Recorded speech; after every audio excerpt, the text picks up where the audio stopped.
All right. All right. We are live. We are live. Peace and shalom, family. What's going on? Peace and shalom. Shabbat shalom to the Sabbath keepers out there. What's going on, family? I'm going to give you a couple of moments for y'all to join on in. Couple of moments for you to join on in.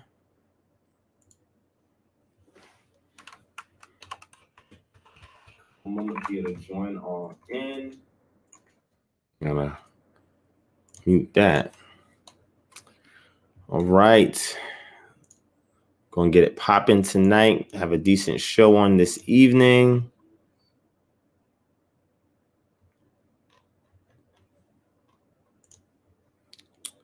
Right. And let me get this.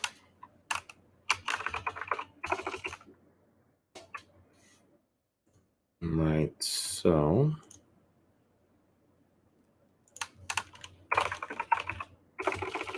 Give you a second to come on in.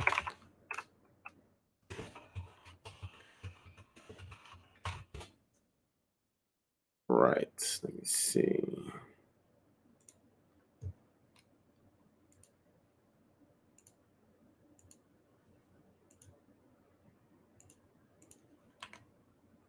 Okay.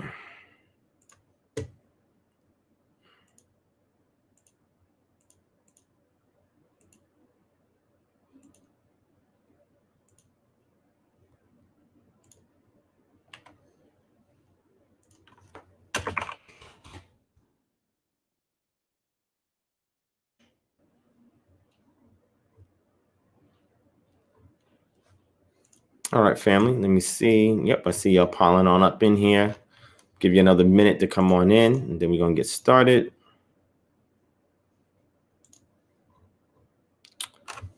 Let me see if I can find what I was looking for.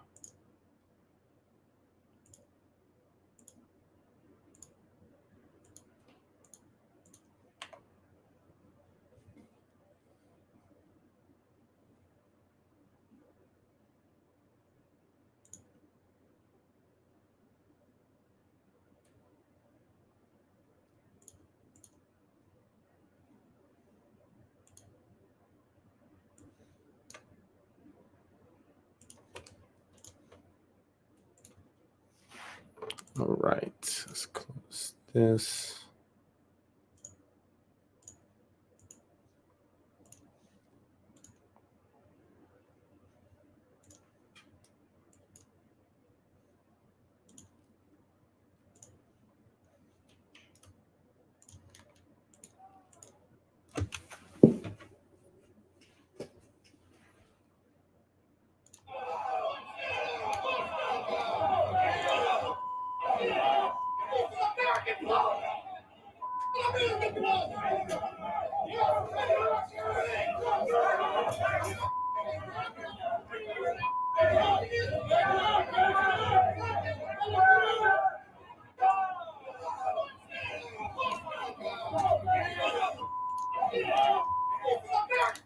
Interesting.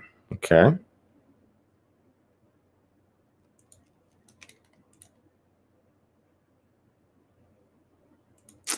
Very interesting. I'm going to start off with this real quick, and then we're going to get right into our session. Capitol building. They are marching through now.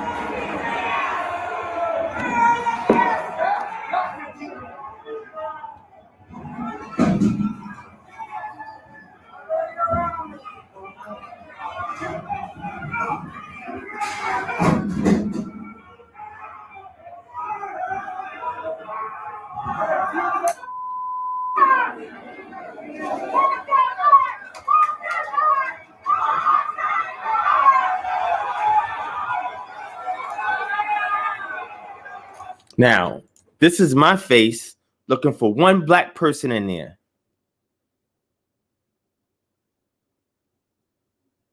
Okay. All right. All right. Because I was trying to figure out why nobody got shot, but this is me looking for one black person in there. Okay. All right. Okay. Hold on for 1 second.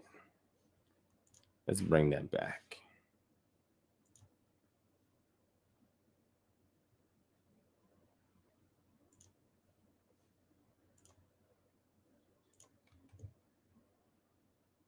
Let's try that again.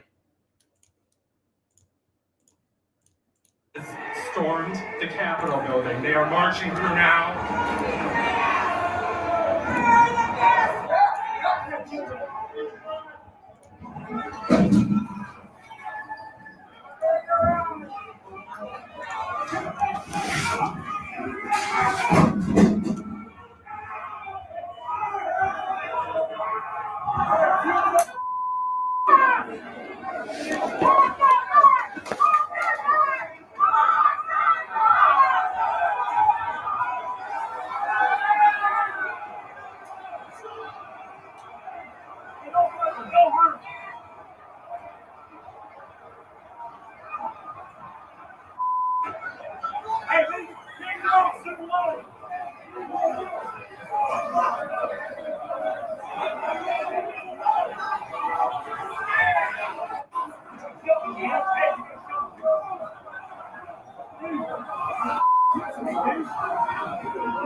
Pull them this way.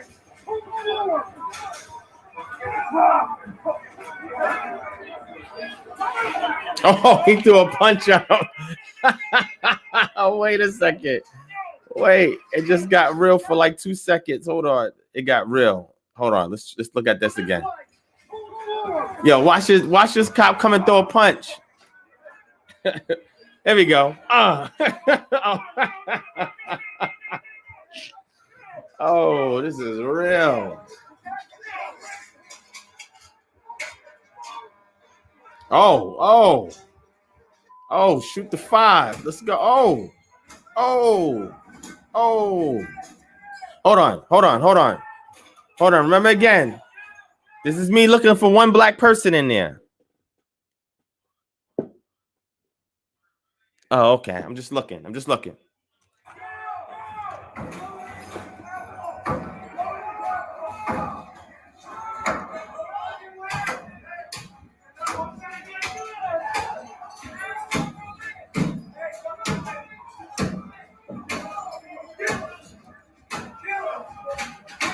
Now, look. Check it out.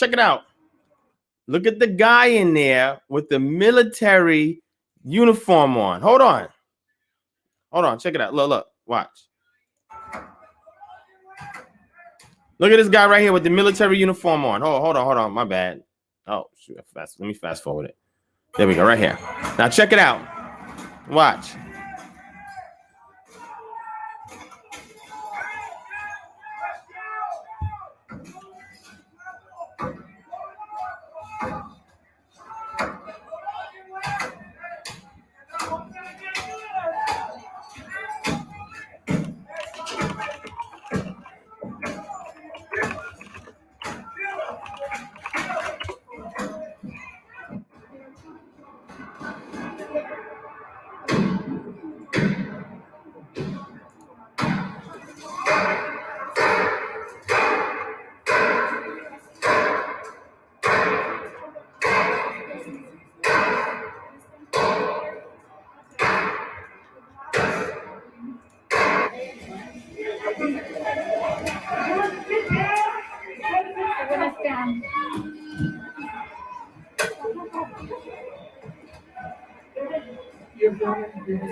Where you at?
Interesting.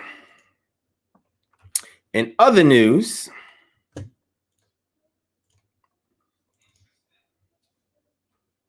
me pull this up real quick on the screen. Hold on. Hold on 1 second.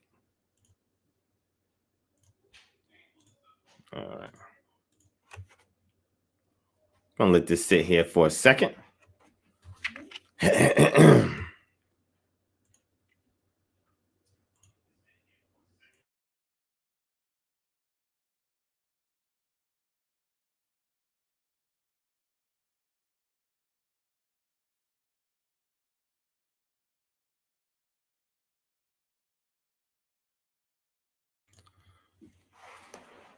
Huh. It's interesting. Okay. Let's see what else is going on with this.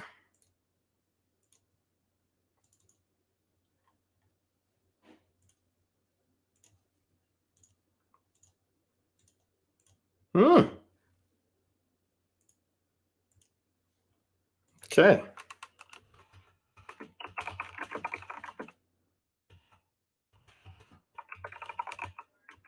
Okay.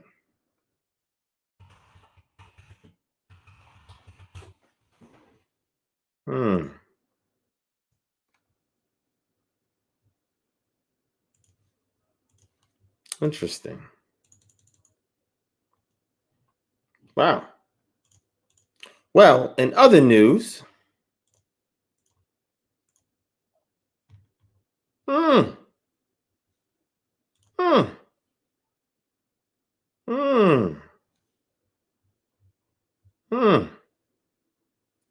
Okay.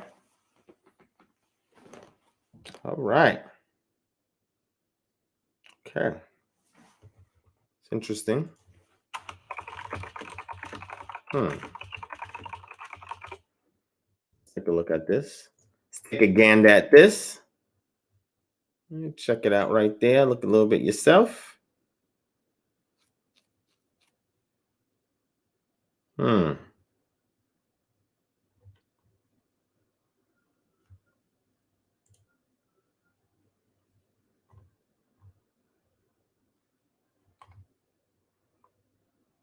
So let's go to Matthew chapter 24 and verse 33.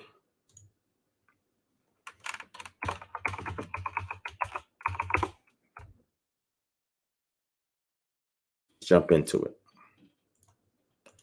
Then we're going to get started with the formalities and proceed forward with today's session. All right, shall we? Let's take a look at this. All right.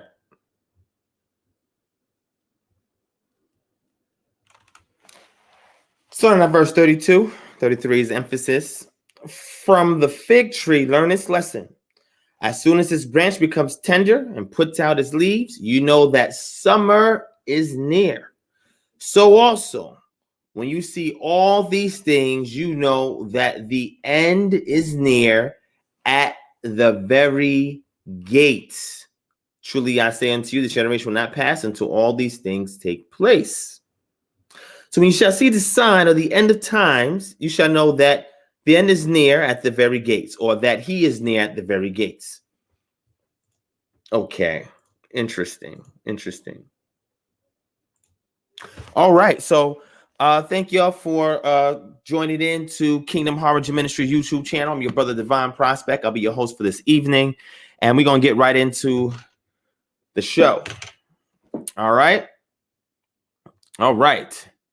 So with this being said, I don't really have to say much because it said it itself. We see exactly how we're transitioning to 2021. And if you don't see that the end is nigh, I don't know what to tell you. Okay? I have no clue what to tell you. Stevie Wonder can't even see this. You feel what I'm saying? So it is what it is. I'm going to let that speak for itself. But we're going to get into our show on this evening. I want to say thank you to everybody who just joined in, who's tuning in. Please make sure you hit the thumbs up button on your way in, family. When you way in, show some house manners. Also, make sure you share this video. If you're brand new, hit that subscribe button. Then after you hit the subscribe button, there's a little bell. Click the bell. Click all. So you get all of our notifications when we are live, family. All right. And I want to give a couple of shout outs as we get started. And we're going to jump right into our show on this evening. Hopefully you enjoyed everything thus far. Let's go further in. Give a couple of shout outs. All right. To those who are joining us on this evening. Shout out to Aishu Cole. What's going on? Consuelo F in the building. Daughter of the Most High Pug. Get Wise. Sister Soul of our ancestors. Thank you, Sister Lynette, for the donation. Leslie Fields. Jill C. LaFawn Saylor. Lady Ados. Shamira Weekly. Just Call Me Tex. Naturally Spiritual. Yahukanan, Yisrael, Benjamin Wolf, Gen 4927, Ya'a Santua, Daughter of Zion, Ezrach in the building, the Most High School of Wisdom, Gartrell McKinney, son of Yadre, Janelle, Sheila Garland. What's going on? Let's see, who else? Azazaya, Banya Hawada in the building, Ace, Do It for the Nation, Judah Supreme. What's going on? Born Enemy. What's up, Thomas Leroy? What's going on? Linda Rao, Abbott Cole. Let's see who else we got up in here. Oneness, what's going on? Ray Dalton, Shalom, S. McGee in the building. Olivia, Yisrael, Jordan's Cadet, what's going on? Dream Sky Lover, what's up? Jesus is Lord. He said Trump 2024. Oh, okay. Cool. All right, whatever. Doris Johnson, what's going on? P Way, what's up? Von Eric, what's going on? Let's see. Truth Seeker in the building. Sister V Love. Now you just joined. We just got started. Vanessa Satterway in the building. What's going on? TG 9 Deuce. What's up? Sandra Curry. Keith Williams. Okay. Let's see. Truly Chosen 619. Slow Flow, The God, Remarkable Ministries in the building. What's going on? Sign of the Times, TV HQ, Stanley Fields, Dina Charles. What's going on, family? What's going on? You already know what it is, man. Janae, Shalom, 3D Sounds. What's up? I see y'all. All right. So, family, y'all lining up for that COVID-19 vaccine shot. If you're lining up for the shot, hit 1. If you're going to, pass on the shot, hit 2.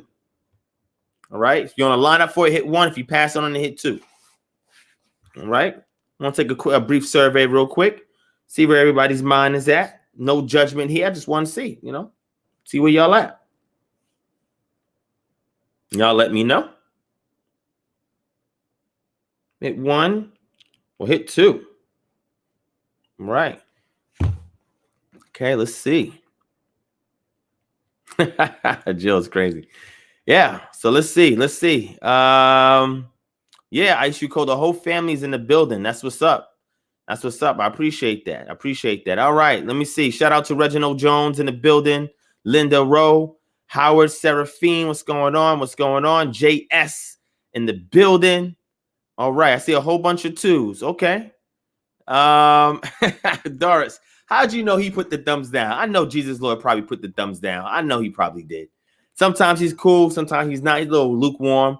All right. So we got a bunch of lukewarm people up in the building. You know how they do. You know what I'm saying? Sometimes they hit the thumbs up. Sometimes they hit the thumbs down. Shout out to Alicia in the building. What's going on? LaFon Sailor. I think I said what's up to you already. If not, double honors to you. Yeah, I see mostly all twos. Okay. All right. Interesting. All right. So with that being said, shout out to Miss November 68 in the building. How many of y'all was there at the Capitol when it was stormed? Hit 1 if you was there at the Capitol. Hit 2 if you was not there. Hit 1 if you was there at the Capitol. Hit 2 if you was not there. Let me just take a look and see. All right. Thank you, Sister V Love. I'm gonna get into that in a second. Hit 1 if you was there. Hit 2 if you wasn't. All right, let's see. Doris is funny. All right, come on. Let me see. Let me see if any of y'all was out there. Any of y'all was out there? Anybody? No? None of y'all was out there? Oh, okay. All right, cool. All right, understand. Roland saves at home with his popcorn. Me too. I thought that was interesting. Matter of fact, I didn't see it until after, right? I didn't even know that was going on. I was too busy in the grind, and then somebody told me, yo, did you know? I'm like, what? I didn't even know that was going on. Hey, it is what it is. All right, so now that that's done, how many of y'all got your stimulus check? Hit 1 if you got your stimulus check. Hit 2 if you did not get your stimulus check. Hit 1 if you got your stimulus check. Hit 2 if you did not get your stimulus check. All right, let's take a look. We're doing little surveys before we get started, man.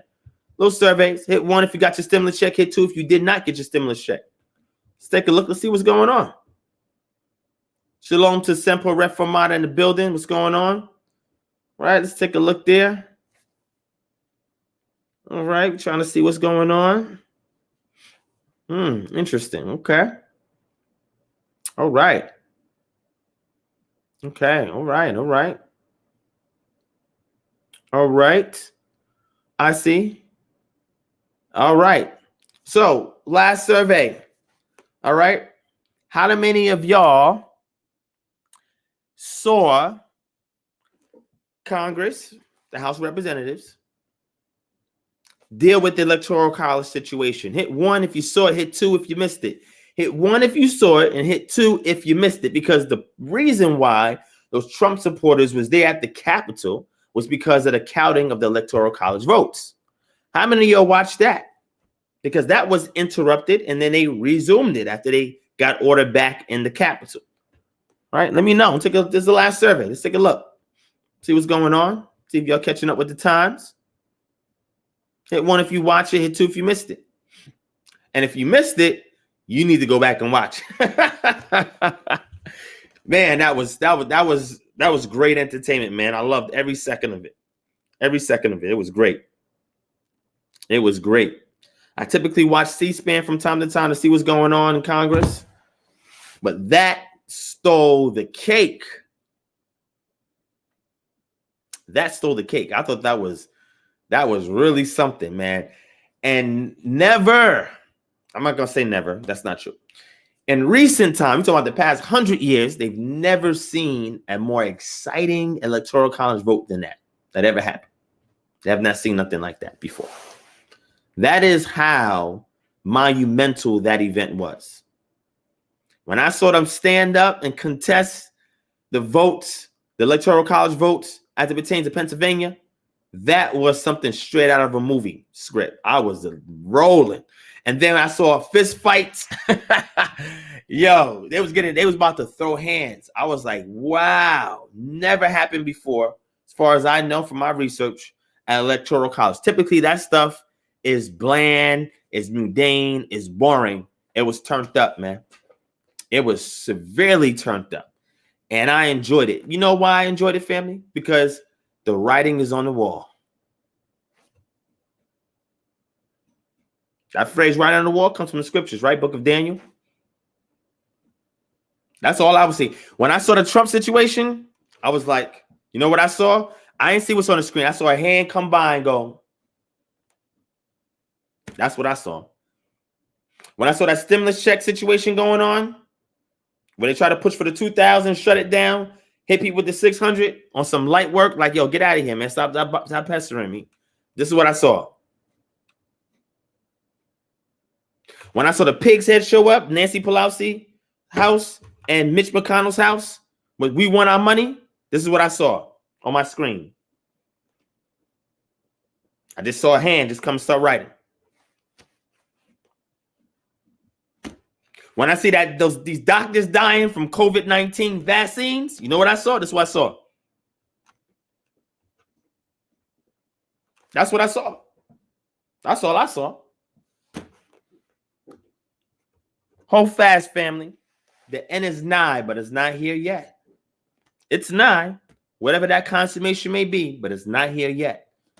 There's only but so much you can build on blood before it cries out, before there's some recompense for all of the crimes that this so-called nation has perpetuated against people of color.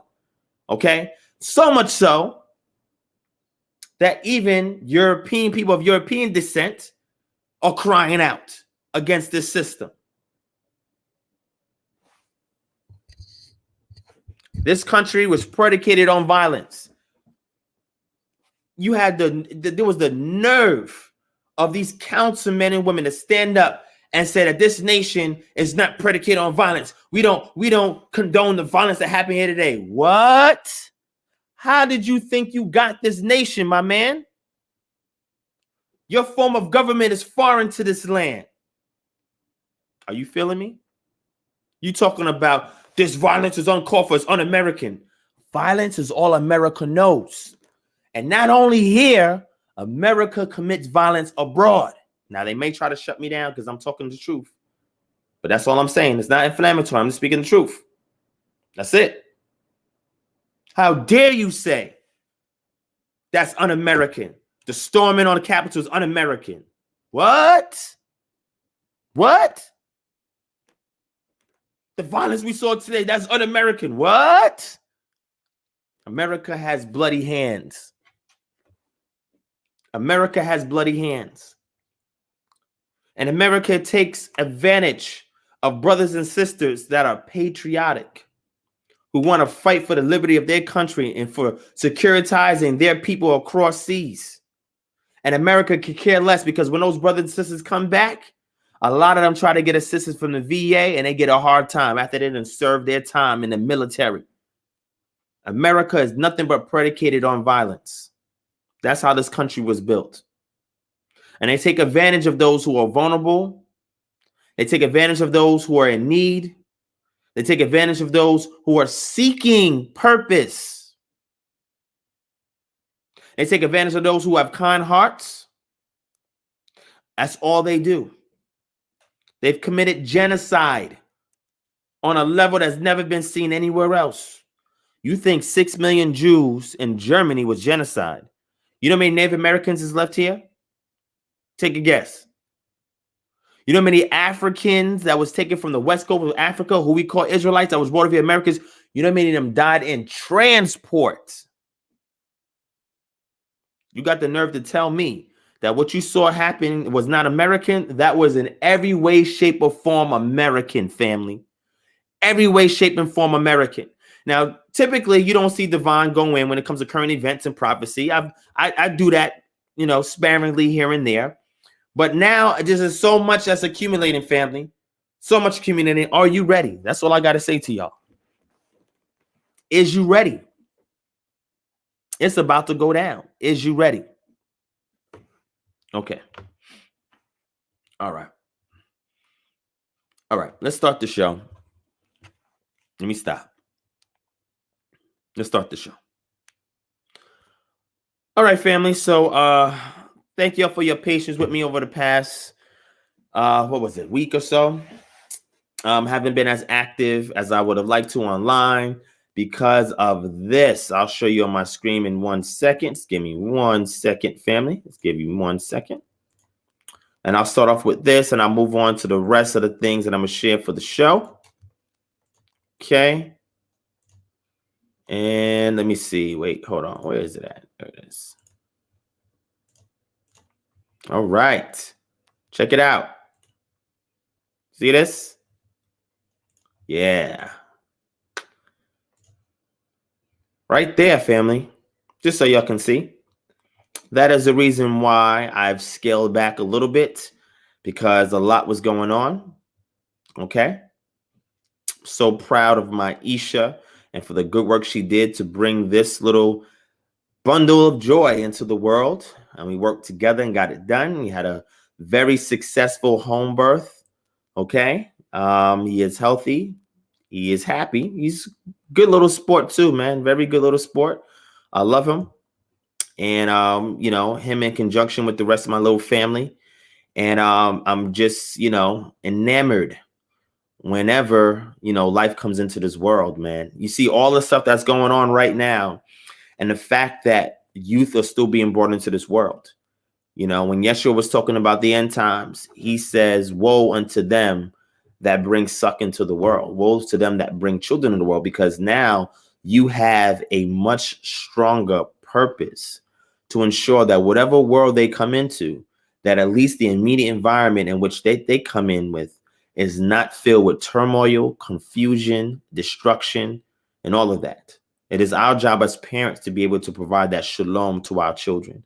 And I'm grateful to the Most High that he allowed me to bring this child into this world, and him along with the others, his other siblings. I'm going to do everything in my power to make sure they have everything that they need, because the best thing that you can give anybody is an opportunity. I'm going to make sure that my children have the best opportunity possible so they can make a difference in the world.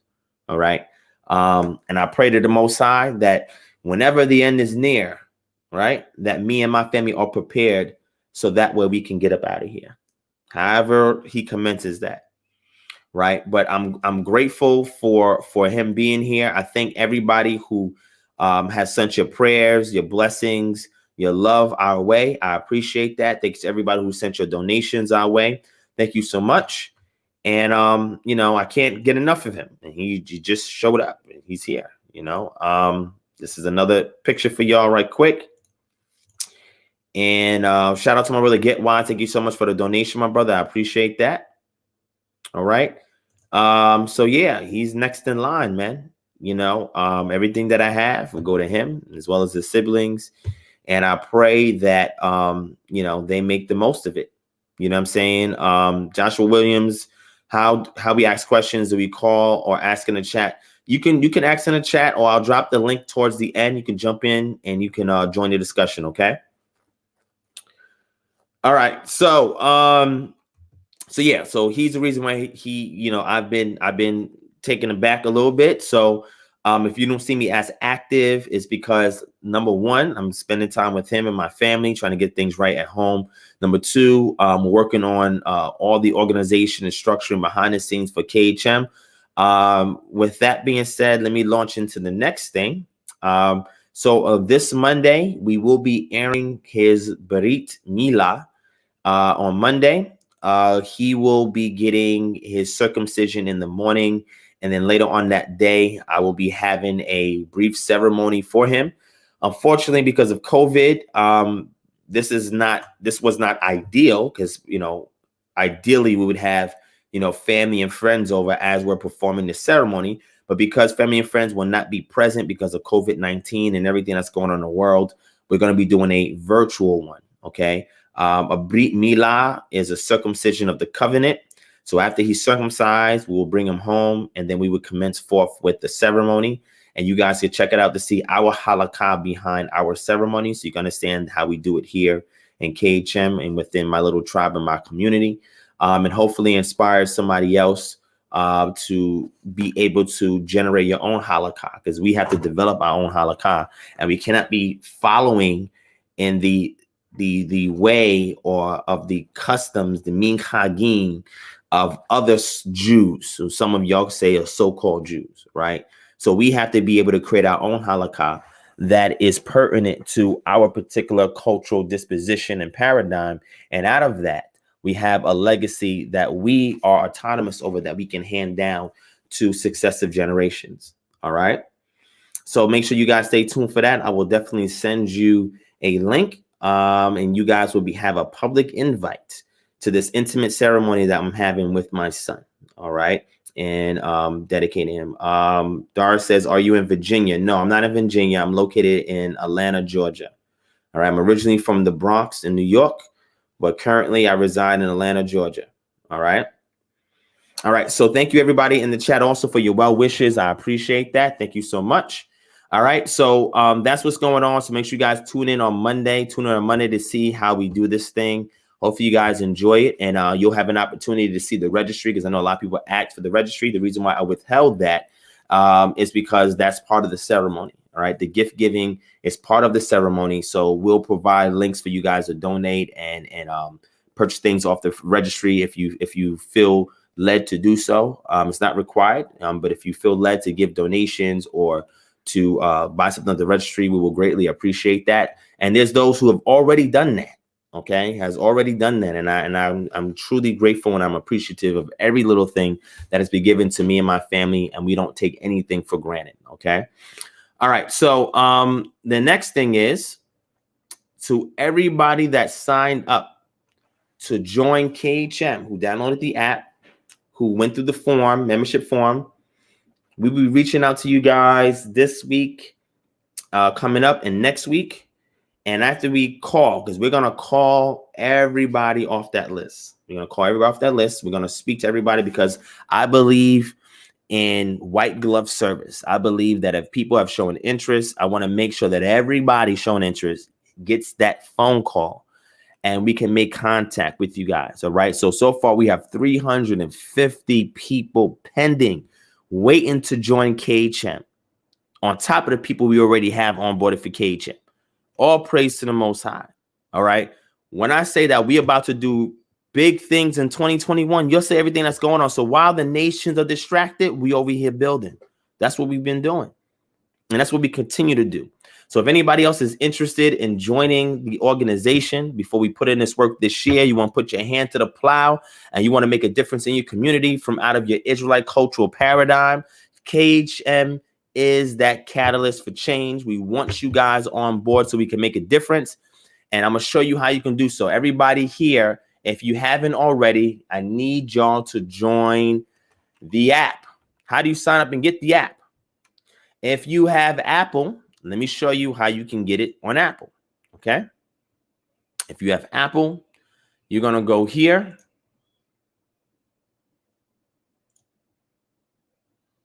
All right. I don't know what's going on with Apple. See, there's always something going on with Apple.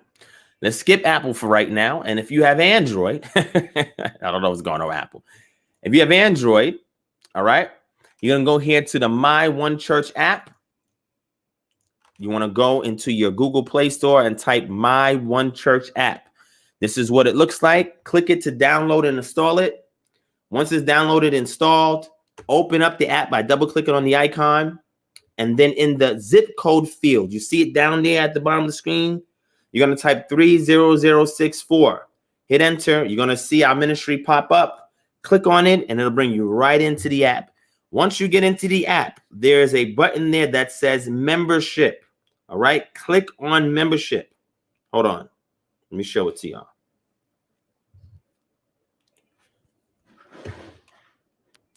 All right. Here it is. Right here. Click on membership and fill out the form. Okay. And when you fill out the form, that will be submitted and we will be in touch with you. Okay. Now we have a couple of chapters. Two of our most active chapters is our DMV chapter and our LA chapter. However, we are going back to resume our Orlando and our Dallas and our Norfolk chapters. Okay. And then this year, we're going to go and do our next chapters. Next 3 chapter launches is going to be in Raleigh-Durham in March, New York City in March, Houston in April. Those are the next 3 places that we're going. On March 25th, we're going to have a march, quote unquote, on the UN, because that's the International Day of Remembrance for the victims of the transatlantic slave trade. And we're trying to get at least 100 Israelites to meet us there at the UN. All right. We're going to start promoting that with a fly and everything next month. OK. And we want to see y'all there if you can make it. All right. March 25th is the International Day of Remembrance for victims of the transatlantic slave trade. And that's part of the International Decade for Peoples of African Descent. And we will be there in New York in that same weekend, we're going to be officially setting up our New York City chapter. So those of you who are in New York, we look forward to seeing you guys there. But before we hit there in March, beginning of March, before that, we will be in Raleigh-Durham, setting up another chapter in Raleigh-Durham. And then in April, we're going to touch down in Houston. And from there, we're going to 6 other cities from there. We're not playing.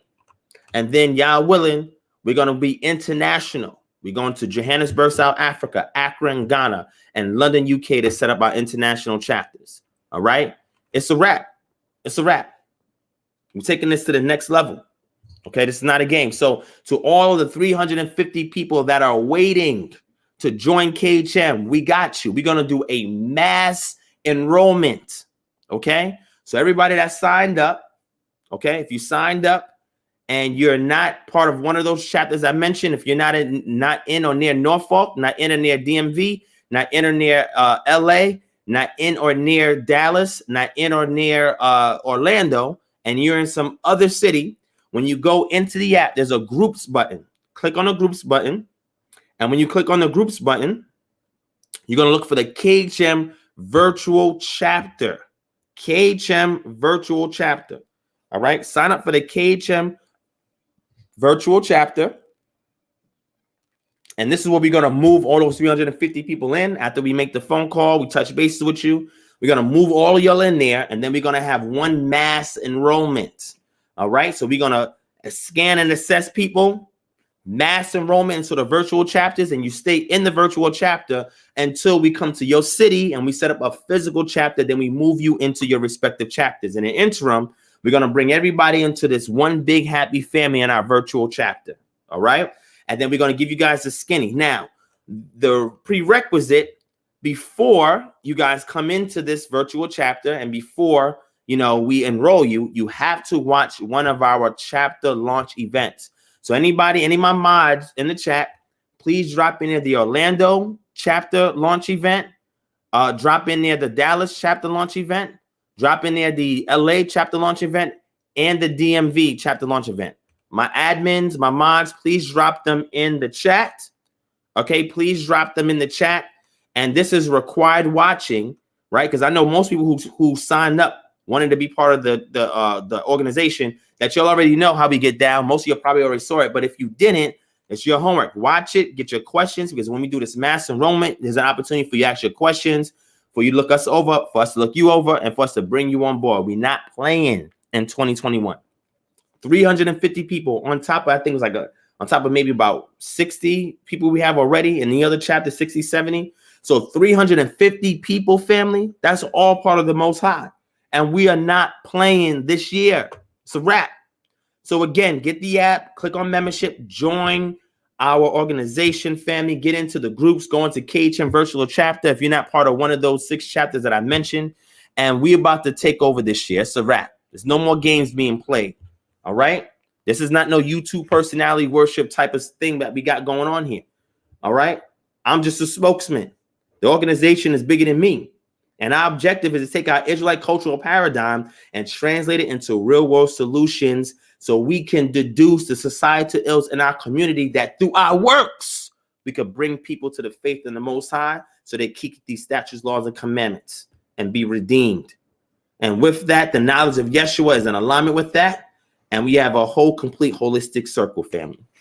All right.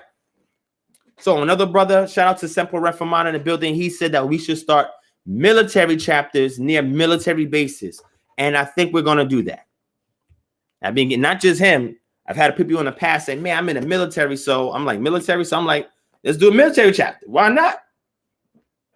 I'm all for it. Let's do it. All right. So we're gonna do that after we do our mass enrollment. Then we're going to go ahead and do our military. So far, like I said, we have 350 people. While I'm talking, we got 10 more signups. So that's 360 people already. All praise to the Most High. It's a wrap. Now, proceeding forward from there, if you haven't seen already, this right here is the new wave. Holistic synergy. You're going to say holistic synergy. Yeah, let me show you what holistic synergy is. Check out the back. See that? Natural Path to Eden. That is our naturopathic health, education, and consultation service that we offer the community. All right. So now what we've done is that we've done our welcome session, and now we've told people what the required material is. So they're reading, studying up on that, and they're going to begin their training sessions. Once they finish their training sessions, we're going to bring them through their documentation session. We go through all the documentation. From there, we do call evaluations, and then from there, we do our official dispatching. All right, so we have about 45 to 46 people on board with this program as affiliates and consultants, ready to take a brand new health paradigm to the community. How is naturopath to eating different? Well, besides holistic synergy, which I could break down for you. So holistic and synergy seem to be similar words, but there are some differences. Holism, where holistic comes from, is being able to study problems by identifying the entire system that one unit is being affected. So you have one unit affected. So instead of focusing on that one unit and trying to fix it, you see how that one cogwheel works in conjunction with the rest of the system. All right. Holistic. When you're dealing with health, you have to do a mental health check-in, an emotional health check-in, and a spiritual health check-in before you can even get to what? To the physical health. If you don't believe it, let me show you this article right quick. This is how we getting it. We got a lot of stuff we got to do, family. We got a lot of ground to cover.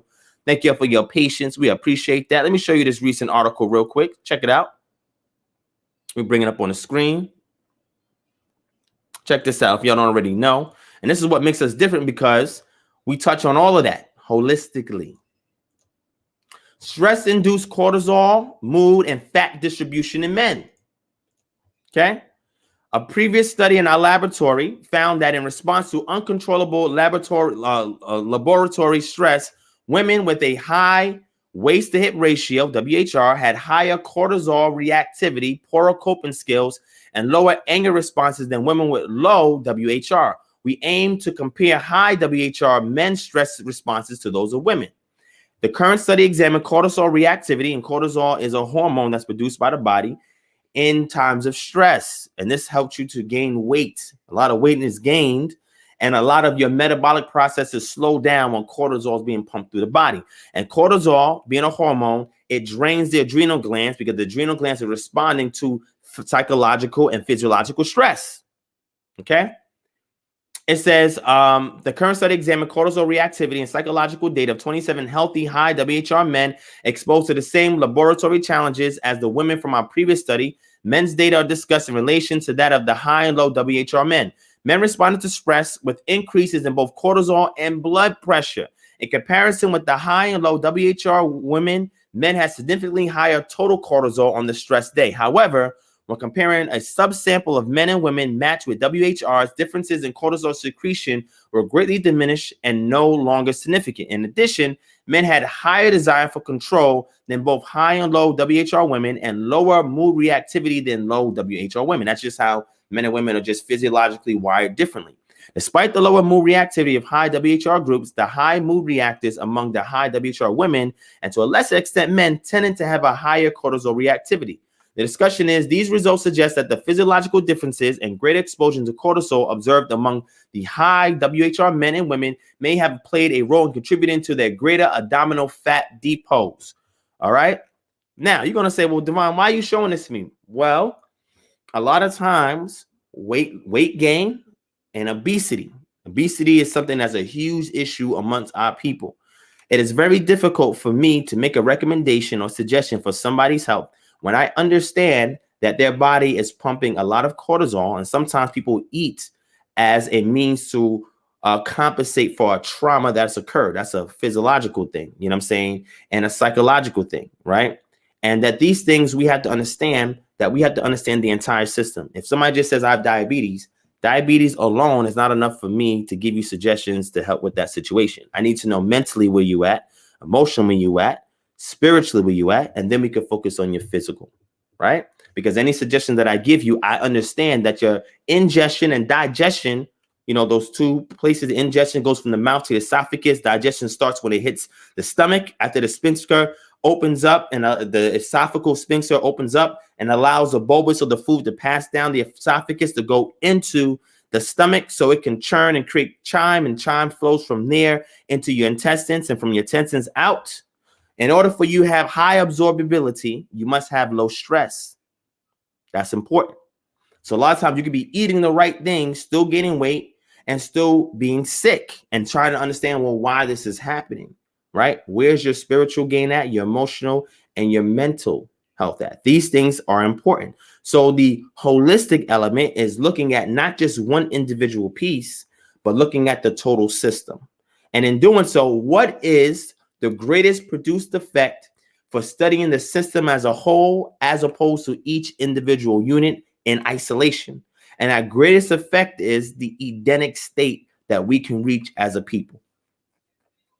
That's the holistic synergy, because the synergy is the greater effect produced when the sum is compared to each individual part that makes the sum. That's important. This is why I show this little wheel model, which is, I think, is the best way to kind of explain this to y'all. And if you're interested, you can click on the groups in the app. Look for the naturopathic eating services if you want our services, or if you want to be employed by us and work with us, we have an affiliate program. We have a consulting program. All right. So check this out. Let me show this to y'all real quick. This is called the balance wheel of health and wellness. Hormones, spirituality, immune system, diet and nutrition, sleep, stress reduction, mental health, body composition, genetics, and detox. Okay. This balance wheel of things that we address here at Naturopathic Eating. Naturopathic Eating is a subsidiary of KHM, because this is one of the many services and programs that we offer to improve the community. And when you guys donate, it allows us to provide these assessment and consultations for free to the community via your donations. All right. So if you're interested in copying one of these holistic synergy shirts, and as you can see, we have what they call the quote unquote Zen stones, but it's not really the Zen stones. They're just one culture calling it that. But this model of stacking stones from biggest to smallest is something that has been found all around the world, right? And what it denotes is harmony, right? How all the parts are in equal balance, that they're keeping their frame. All right. So again, these are the things that we're bringing to the community. And those of you who have joined our consultant and affiliate program and have studied the required material, you can give us a call Monday to Friday, 9 a.m. to 6 p.m. Eastern Standard Time, right? 678-430-3832. And then we can sign you up for our training courses, which are coming up soon, so we can get you to the point of dispatching you to become official naturopathic eating representatives. All right. So when people donate to the ministry, it goes to help actual issues in the community. All right. All right. So let's transition away from that. Again, family, if you have not joined the Patreon, www.patreon.com, www.patreon.com. We have added a new book onto there, and I'm going to go ahead and show it to y'all real quick so you guys can see it. And on there, you can get into biblical Hebrew, biblical Greek classes. Check out our myriad of books and articles, behind the scenes, exclusive content, news updates. All of that is in there. So if you guys enjoy this channel, then that is the 24/7, 365 after party once this show is over. All right. So we just added 2 new things. All right. And I'm going to give y'all an update on them too as I share the screen.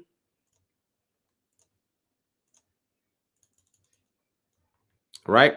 This one is a book called Archaeology and History of 8th Century Judah. Excellent read. You have several essays from various scholars that's talking about different things that has happened. One of my favorite one is Daily Life in Judah. Excellent, excellent, excellent essay. You got to read it. Right. And it's tons of other great content in it. Check it out. And then the next thing is us giving you an update on the 2021 KHM Pre-Israelite calendar. All right, that will be released next month. Within the next 30 days, we have it finished and released, Yah willing, if everything goes well. But in the interim, we did lay out what those dates are. Okay, our feast days. So again, if you guys are interested in that, you want to see it, you can go to the Patreon. This post is actually public, so you can check it out. But if you want to get this book and all the other exclusives that we have on there, please sign up for the Patreon, which is www.patreon.com/DivineProspect. I've taken my due diligence to put an extensive amount of resources on the Patreon. So every time you watch this channel, you can follow along everything that we're saying, everything that we're doing, simply by going through and perusing through all the resources that we have on the Patreon. All right. Okay. All right. Now, also, family, we still have the cash giveaway. I was unable to do it this past Monday because of what I shared with you guys earlier. However, the cash giveaway is still on. That post will be going up soon on the Patreon. So if you want to get in on the cash giveaway for helping us make our quota of 300 patrons, all right, which is a record for KHM, you will be automatically entered into a cash giveaway.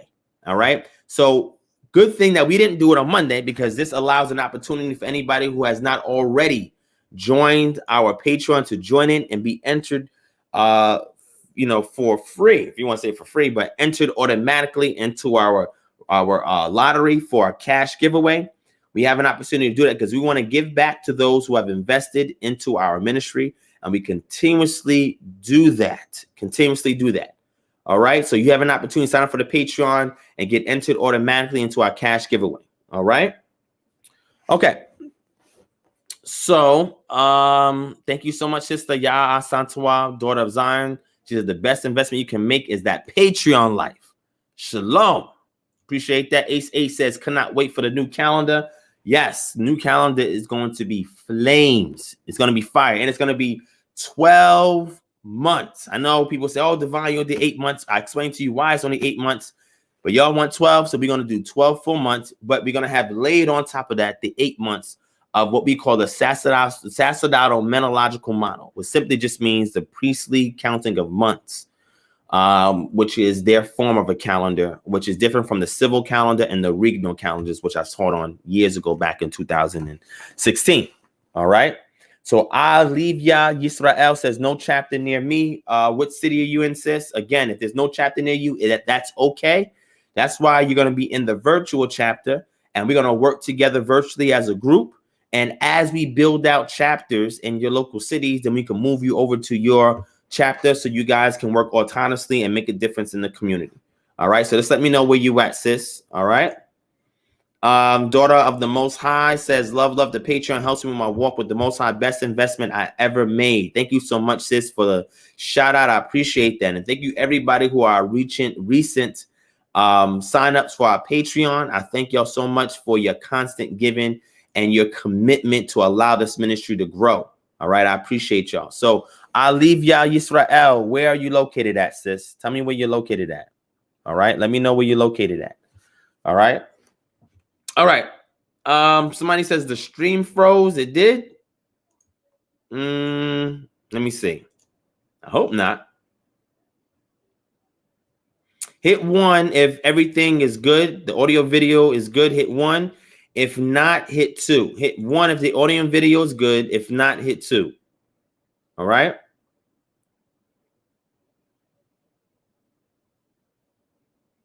Yeah, everybody's hitting 1. And it shouldn't freeze. I'm wired, so it wouldn't be on my part. Yeah, everybody's saying everything is good. Okay. So just refresh or delete and come back. Check your internet connection to make sure that you can see it, because from what I can see and what everybody says, everything looks okay. All right. Okay. So the last thing that I share with you guys all the time, because I want to help you guys put a little extra change in your pocket. All right, let me show you this. If you guys have not already signed up for this, please do. All right, it is called the Dash app, $H, the Dash app. You can get this in your Google Play Store or your Apple App Store. Just type $H. All right, and once you download and install it, as you go to set it up, you're going to add your debit card to it. And when it asks you for who referred you, you're going to type Ron S35, RONS 35. You'll see it scrolling down in the ticker at the bottom. All right. And then once you use that to set up, you will also be given a referral code. And as you refer other people, you would get free cash just for your referrals. All right. Now, what you do with this is that you sign up for this app. You don't pay anything at all for this app. It's completely free. You use your debit card to use it to sign up with the app, and then use your debit card as normal. at the places that they recommend that you shop at. And every time you shop there, you get cash back. All right. It's like saving a little bit of money, like they said, for a rainy day. So all these little pennies and so forth, these couple of dollars that you save off of that, you can siphon this over into a separate savings account if you want. You know what I'm saying? And build it up for a rainy day, or use it to make $5 investments in stock, because that option is there now, or save it up so you can purchase some Bitcoin or some cryptocurrency. Okay. Bitcoin now is over almost $40,000 for Bitcoin. All right. Ace, you're right. Comcast is horrible, and I'm on them right now, so I can definitely attest to that. All right. But anyway, so that's that. All right, family. So make sure you guys sign up for the Dash app so you guys can save money on your purchases. Also, if you go to places and get your gas at like BP or places like that, you also get cash back. All right. All right. Anything I can use to help the people. So Alivia Yisrael said, you said you're located in Detroit. We will have a Detroit chapter there this year. So we'll be in your city this year. All right. All right. Now Ace says, I'm so mad I miss Bitcoin. You don't have to be. You can still purchase a fraction of Bitcoin. All right. You can still get it. So don't be. All right. And I shared it. If you go back and check out Maccabees TV, the last 2 sessions I did on Maccabees TV, I talked about cryptocurrency. Go and check that out for more information and details on how cryptocurrency works and why you guys should get invested in cryptocurrency. Okay. I talked about that there. Okay. All right. So with that being said, all the formalities out the way. We are already an hour in. Let's get it popping. All right. So I'm going to stay another hour with y'all, and we're going to have fun because I wasn't here yesterday, but we're going to have some fun on today. All right. So check it out. All right. I'm going to show you how powerful we are, family. Let me give you the scripture. Let's go to Jeremiah chapter 1, verse 10. Go to Jeremiah chapter 1, verse 10. All right. We're going to start at verse 9.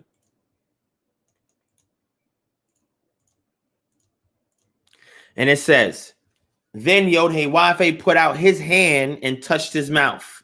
What? Let's say that again. Then Yod-Heh-Wav-Heh put out his hand and touched my mouth. And Yod-Heh-Wav-Heh said to me, behold, I have put my words in your mouth. See, I have set you this day over nations and over kingdoms, to pluck up and to break down, to destroy and to overthrow, to build and to plant. What does this mean? This means, family, that when you have the Most High's word in you, what you speak can pluck up and break down, can destroy and overthrow, can build and plant when it comes to these nations. The condition that America is in right now, the only way that anything can see any semblance of change is when you, as a representative of the Most High Yah, open your mouth and speak that word. Okay? It is a double-edged sword. Let's go to Hebrews chapter 4. Okay? Hebrews chapter 4. Let's jump down to verse 12. For the word of Elohim is living and active, sharper than a two-edged sword, piercing to the division of the soul and of the spirit, of joints and of marrow, and discerning the thoughts and intentions of the heart. If you really want to get a pulse of the heartbeat of America, speak the word of Yah to this nation and see how the nation responds.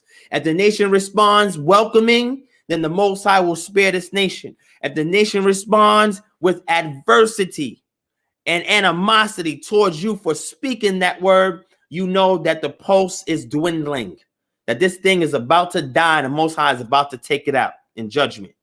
Okay? This is important. However, it is our objective to be the light unto the nations and to speak the word of Yah and to live as righteously as we can. Now, I said this before and I say it again. Okay? Let me bring it up real quick then. I'll bring it up. Let me bring it up real quick. Give me a second. Let me bring it up.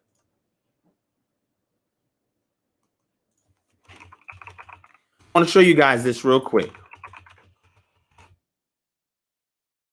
Right? This is for the Christians out there. Right? Because we know we got a lot of Christians out there. Tons of Christians that watch this. I love y'all. Right? And this is why I speak to you in love. The scripture says open rebuke is better than hidden love. All right?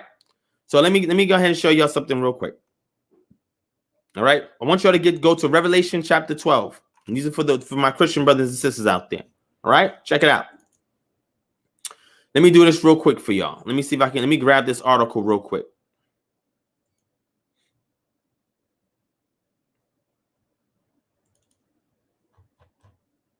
Let me see if I can find it real quick. Let me see.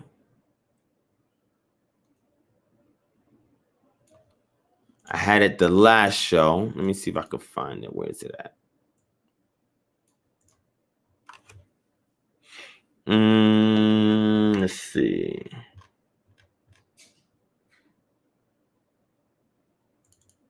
Oh, and just another heads up. Those of you who are part of the Patreon, the articles that we have, I added several new articles. So I got a post for them.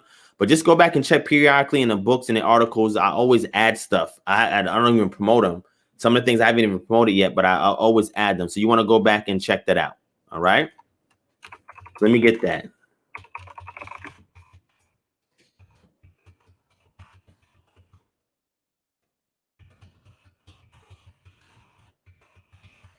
Let me bring this up for you. I want y'all to see this real quick.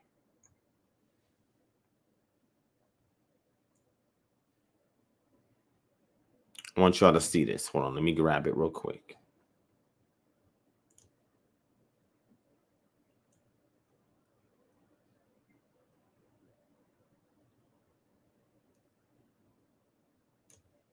You know what? Let me go here.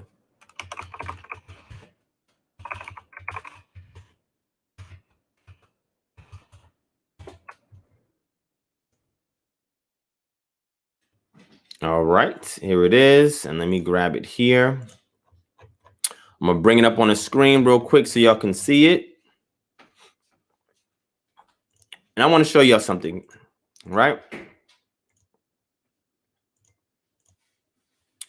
All right, so this is the Targum Yadathin on Bereshit 3, chapter 3.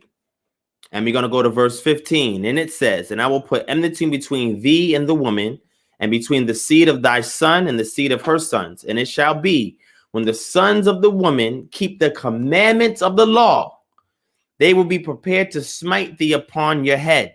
But when they forsake the commandments of the law, you will be ready to wound them in their heel. Nevertheless, for them there shall be a medicine, but for you will be no medicine, and they shall make a remedy for the heel in the days of King Messiah. Now, what does this mean?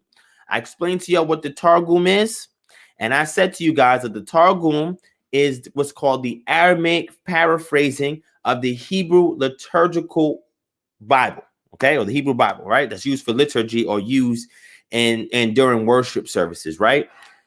So now we have a situation where the Israelites, southern tribes, went into captivity in Babylon for 70 years. They're going in speaking Hebrew, coming out speaking Aramaic. However, the oldest generation still knew the Hebrew. They came out to the land to assist with building the city, the walls, and the temple. And in the process of doing so, when they got the book of the law and they read from it, it was in Hebrew.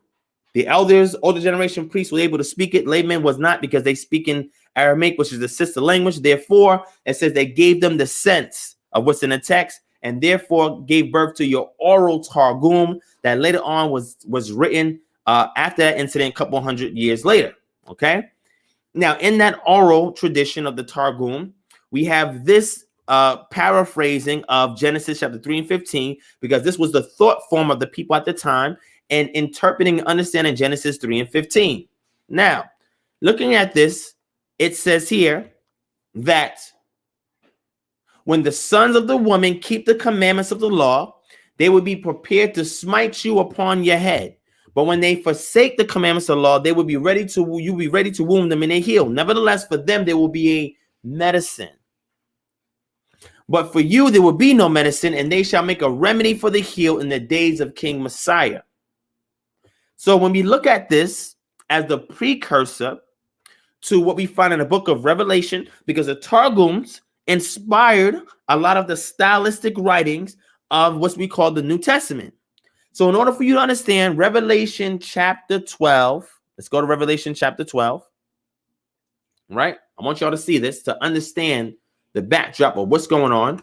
Revelation chapter 12, and we're going to jump down to verse 17. Okay, you can read the entire chapter if you want for context, but I'm going to focus on verse 17. And it says, "Then the dragon became furious with the woman and went off to make war on the rest of her offspring, on those who keep the commandments of God and hold the testimony of Yeshua. And he stood on the center of the sea."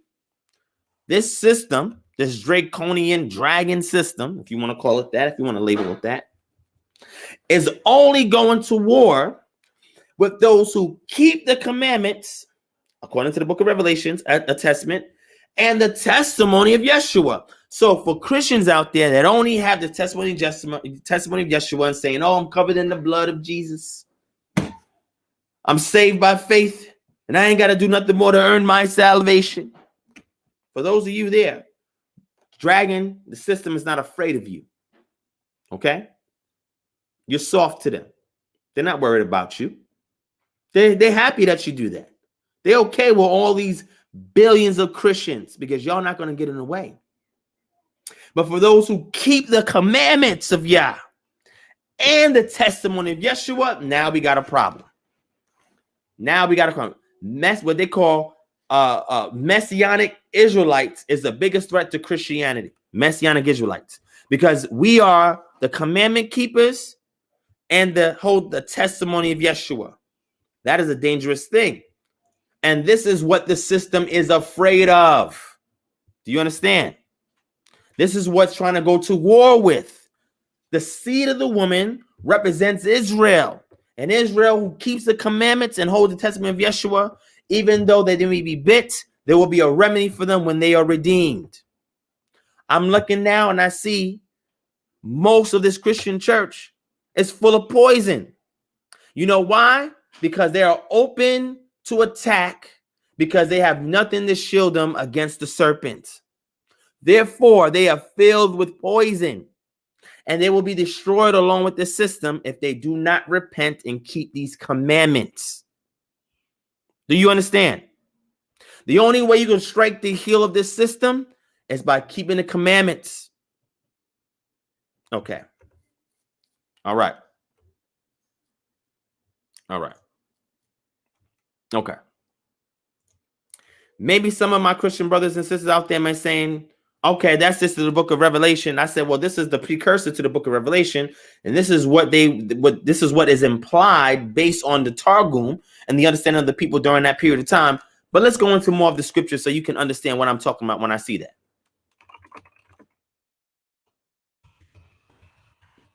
Okay, let's go into the scriptures. We're going to slice and dice here real quick. All right, let's go to John chapter 14, verse 15, which a lot of you are already familiar with. Okay, let's get into that. John chapter 14, verse 15. All right, on my screen real quick. Yeshua says, "If you love me, you will keep my commandments, and I will ask the Father, and he will give you another helper to be with you forever, even the Spirit of truth, whom the world cannot receive because it neither sees him nor knows him. You know him, for he dwells within you and will be in you." He who dwells with you and will be in you. Well, the precursor to that is loving him and keeping his commandments. Is that not enough for you? Okay. Let's go further. Let's go further. All right. Let's go further. Pull up some more scriptures for y'all. Grab them here on my screen.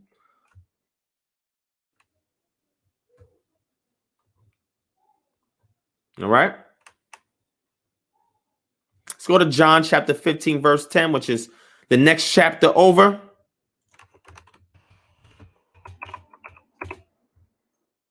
And that says, "As the Father has loved me, so I have loved you. Abide in my love. if you keep my commandments, you will abide in my love, just as I have kept my Father's commandments and abide in his love. Wait a second. Slow down. What is the Father's commandments?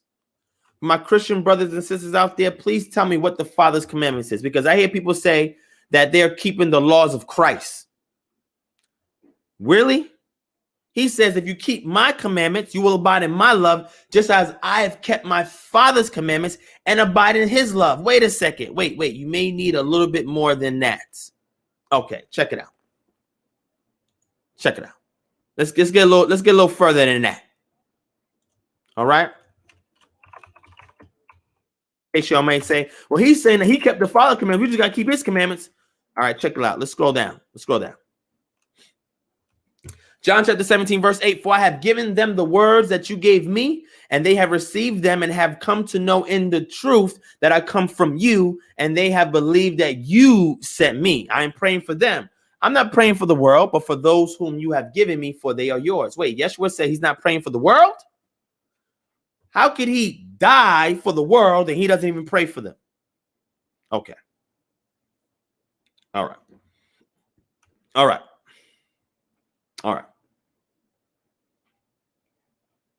John chapter 17, verse 16 says, they are not of the world, just as I am not of the world. Sanctify them in the truth. Your word is true. As you sent me into the world, so I have sent them into the world. And for their sake, I separate myself, that they may be separated in truth. I do not ask for these only, but also for those who will believe in me through their word, that they may all be one. The commandments, you keep my commandments, like I keep the Father's commandments. Just as you, Father, are in me and I in you, that they also may be in us, so that the world may believe that you have sent me. Okay. All right. Let's jump into some more verses here. Go to John chapter 12, verse 29, because, Christians love the book of John. Jump into here. All right. John chapter 12, verse 48 says this, the one who rejects me and does not receive my words has a judge. The word that I have spoken will judge him on that last day. For I have not spoken on my own authority, but the Father who sent me has himself given me a commandment, what to say and what to speak. And I know that his commandment is eternal life. What I say, therefore, I say as the Father has told me. Where's this new commandment? Tell me what this new commandment is. Is this new commandment to love the Lord thy God with all your heart, mind, body, and soul? And the second is the same, love your neighbor as you love yourself. Is that the new commandment? Is that what you're saying? Is that the new commandment? Huh? What was that? What? Yes, no? What? Okay. You want to get into that? That's what you want to get into? Matthew chapter 22, verse 36. Let's get into it.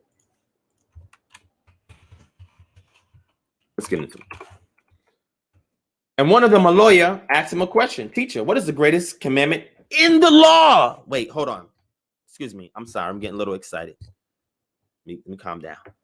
And one of them, a lawyer, asked him a question to test him. Teacher, what is the greatest commandment in the law? And he said to him, you shall love the Lord your God with all your heart and with all your soul and with all your mind. The key word is in the law. Now let's keep going. This is the great and first commandment. The second is like it. You shall love your neighbor as yourself. And on these two commandments depend all the law and the prophets.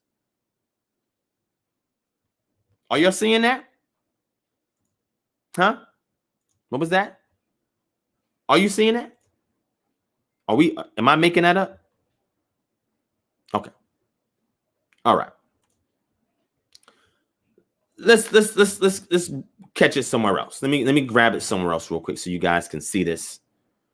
Because he asked him in the law. That's what he was asking him. Okay. Let's grab another verse. Let me grab another verse for y'all real quick. Let's go here. Oh, wait, wrong screen. Hold on. Let's go to Mark chapter 12, verse 28.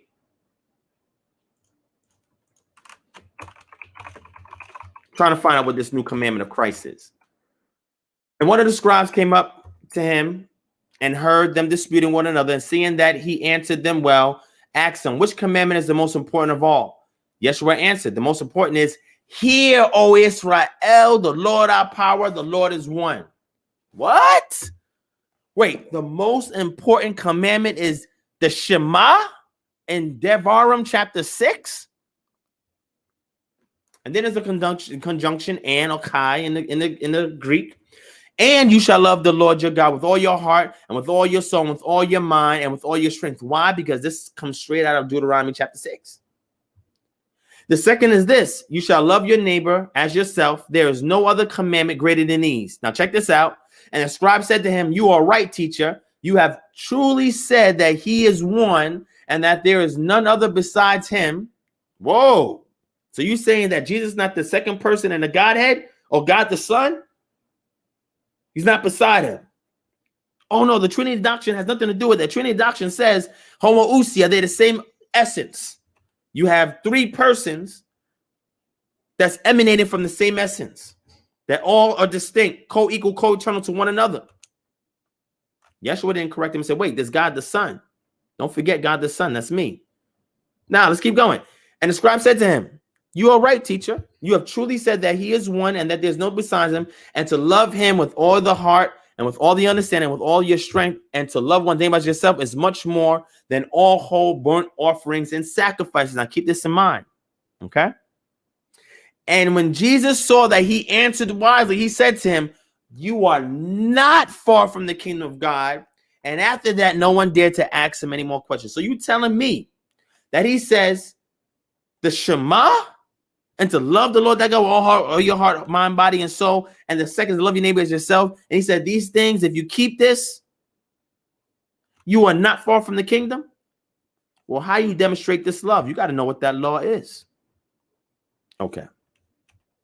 All right. Cool. All right. I didn't write that. I'm just saying it's in the text. Let's keep going. Let's keep going. All right.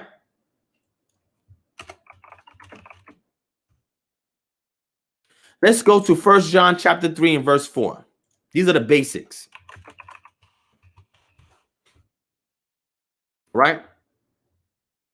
It says, everyone who makes a practice of sinning also practice lawlessness. Sin is lawlessness. That's what sin is.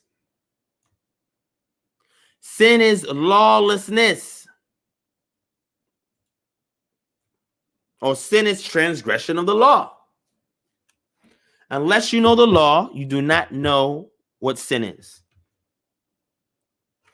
That's just what it is. There's always a target that you must aim and fire at. Do you understand?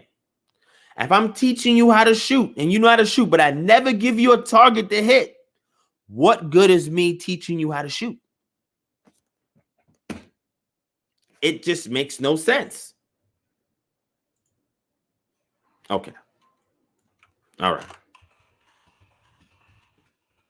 All right. Going to a little further. Then we can open up and get into it a little bit more. All right. Let's go to 1 John chapter 5, verse 2. Now remember, according to tradition, John, the same one that's authored these epistles, is the one that crafted that narrative in the book of the Gospel of John. If that's the case, there has to be some kind of thread of consistency. No?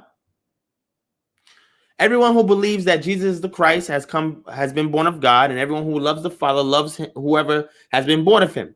By this we know that we love the children of God, when we love God and obey his commandments. For this is the love of God, that we keep his commandments, and his commandments are not burdensome.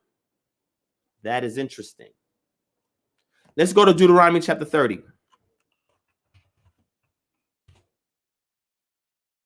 And when all these things come upon you, the blessing and the curse which I have set before you, and you call them to mind among all the nations where Yod-Heh-Wav, your power, has driven you, and return to Yod-Heh-Wav, your power, you and your children, and obey his voice and all that I command you today with all your heart and with all your soul, then the Lord your power will restore your fortunes and have mercy on you, and he will gather you again from all the peoples where the Lord your power has scattered you. Let's jump down. Verse 30, verse 8 says, and you shall again obey the voice of the Lord and keep all the commandments that I command you today.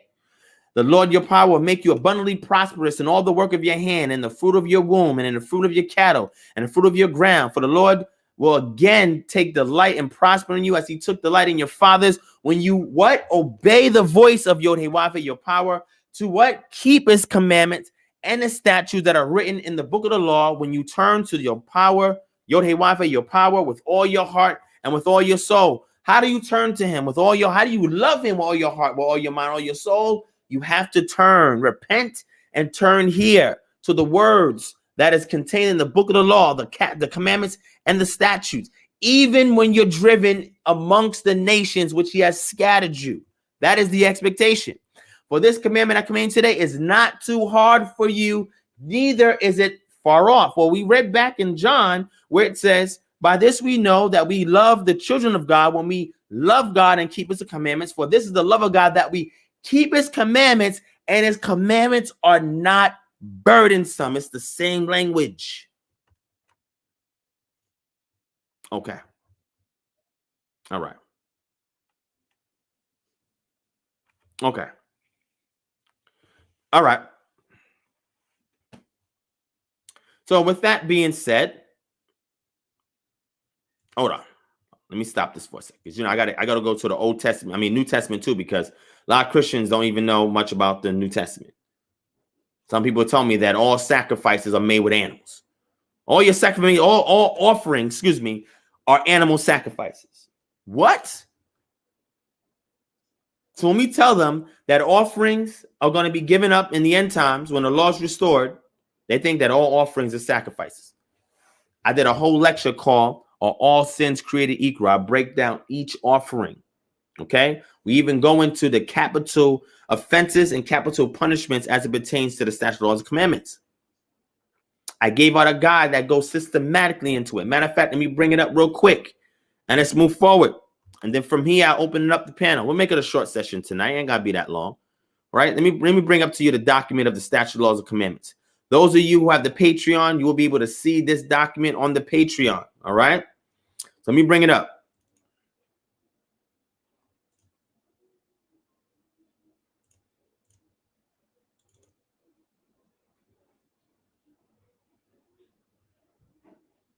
And this is the document.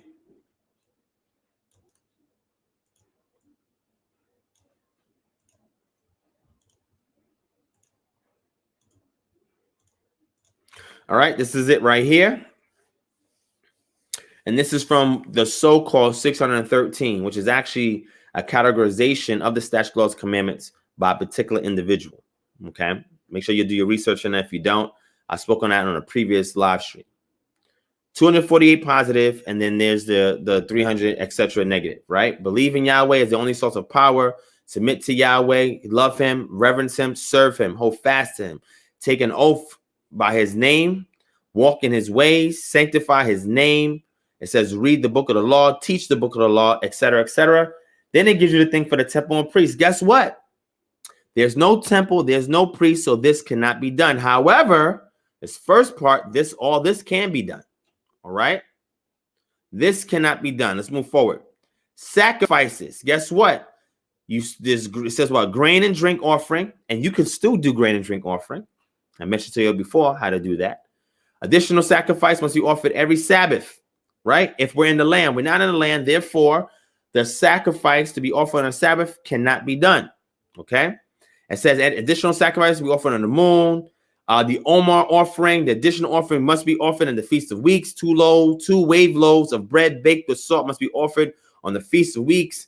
And it gives you all the things that should be done in those feast days. Now, because we're not in the land, there's no temple in order to offer this to the priest.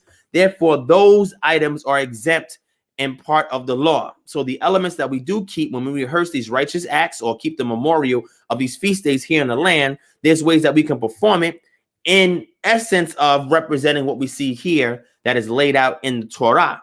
All right, let's scroll down. Let's go down a little further. Okay. Vows, ritual purity, which is also important. Talks about menstruous women are ritually unclean. Women after childbirth are ritually unclean. Anyone with a spreading skin disease is ritually unclean. Anyone who touches or eats the carcass of a clean animal that dies of itself or is torn by wild animals becomes ritually unclean. An article that's come into contact with a ritually unclean object becomes ritually unclean. Anyone who touches or eats the carcass of an unclean animal becomes ritually unclean. And it goes on and on and on about a house contaminated by disease, a man having an abnormal discharge, etc. Then it goes to tithes and offerings to the sanctuary of Yahweh, which cannot be offered because there's no more temple and there's no more priests. All right. It talks about the sabbatical year. Every 7th year is a Sabbath rest for the land, and the fields must lie fallow and the ground must not be tilled. And that is an agricultural axiom that should be applied no matter where you are on this planet. Okay. Then it goes into the jubilees, etc. It goes to clean animals fit for consumption and of offerings. All right. The feasts and the Sabbaths, which is broken down for you, which we still rehearse those righteous acts. Laws concerning the duty and community, observing the authority of Yah's laws and his anointed. Every male 20 years old and above must give half a shekel to the sanctuary of Yahweh annually. There's no more sanctuary, so therefore there's no need to keep that or to provide that. And again, I'm going to do a whole series. We're going to go to each and every statute, law, and commandment one by one, break it down within its cultural, historical context, and then explain if we are to keep that act today or just simply the principle. Okay? Laws concerning times of tribulation and persecution. Our duties to our fellow man. Stolen property must be returned to the owner. The poor must be taken care of according to Yahweh's laws. So when I hear Christians says, yes, I've been born again, renewed, and I keep the law of Christ. So if something's wrong with my brother, help him. I said, wait a second. How's that a law of Christ? You know that's in the Torah, right? Loans to brothers must be without interest. Loans to the foreigner may be with interest. Restore a pledge for a loan to its owner if he needs it. Pay the hired worker his wages on time. Permit the poor to eat of the produce of your vineyard or the standing grain. Help a stranger who has a fallen animal. Help your brother who has a fallen animal. Lost property must be restored to its owner. Those who sin must be corrected. Love your neighbor, whether a brother or an enemy, as yourself. Love the stranger and the new convert among you. Use only honest weights and measures. Family, show honor and respect for Yahweh's appointed teachers. Show honor and respect to parents. Become set apart as Yahweh is set apart. Marriage must be according to Yahweh's laws. A bridegroom is to rejoice with his bride. All males must be circumcised, newborn males on the 8th day. Should a man die childless, his brother must either marry the widow and bear seed. He may release his brother's widow of a period of time. A man who violates a virgin must pay the bride price, marry her if her father permits, and may never divorce her. The elders must judge in a case of premarital promiscuity. A woman's father may utterly refuse to give his daughter to a man, even though he pays the bride price. So the father is very instrumental in regards to whether or not his daughter is handed over. Now, there's several things that happen. The father has to be receptive of the bride price, number one. And number two, the daughter must agree that she wants to come into union with this man. All right. And we see that example when we look at Isaac and Rebekah. Okay. All right. Go on judgments. All right. It goes on. Laws concerning, it says slaves is really should be a bed, which can be a servant. All right. Depending upon how you define what's called a slave. But it says Hebrew slaves must be treated according to the special laws for them. The owner of his son may marry his Hebrew maidservant. If the owner of his son does not marry his Hebrew maidservant, he must allow her father to redeem her. And the regulation of the foreign slaves. Lawsuits, how to deal with lawsuits. It's important. And here's the negative commandments, the worship of false gods and related practices, right? It goes into prohibitions against making allies with nations who worship false gods, blasphemy, the sanctuary of Yahweh, all right, sacrifices and holy tithes and offerings, or set apart tithes and offerings. And it goes in about the priests. Again, not applicable anymore. The dietary laws, which still is applicable, okay? Because it talks about the rodent or the mouse and the pig will still be called abomination, and those people will be judged in Isaiah chapter 66. The Nazirite vow, agricultural laws. Do not harvest the corners of a field. They are for the poor. Do not gather all the grapes from your vineyard, the remaining are for the poor. Do not return to pick up a forgotten sheep from a field. It is for the poor. Do not plant a field with two kinds of seeds. Do not plant a vineyard with two kinds of seeds. There's a reason for that if you understand the ecology of the soil and how different plants grow, okay?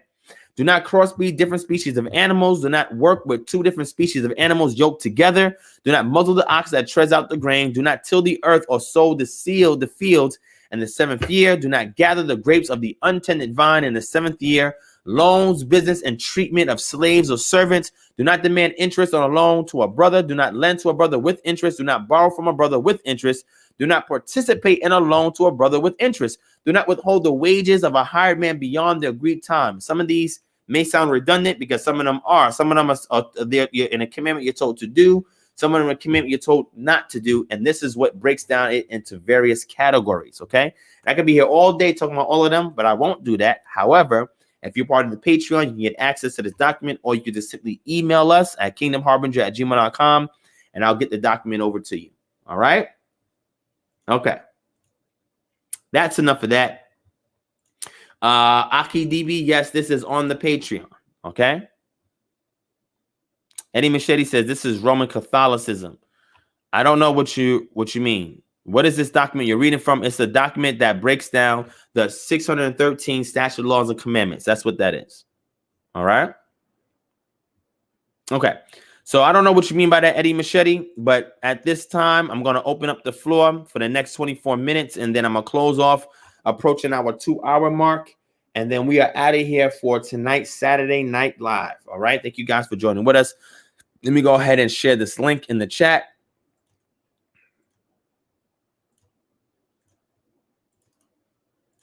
All right. If anybody want to join in, ask a question, bring some smoke, or share a statement or two, here's your opportunity to do so. We got 23 minutes and we're closing out. All right. Click the link if you want to join in, and let's have this discussion. All right.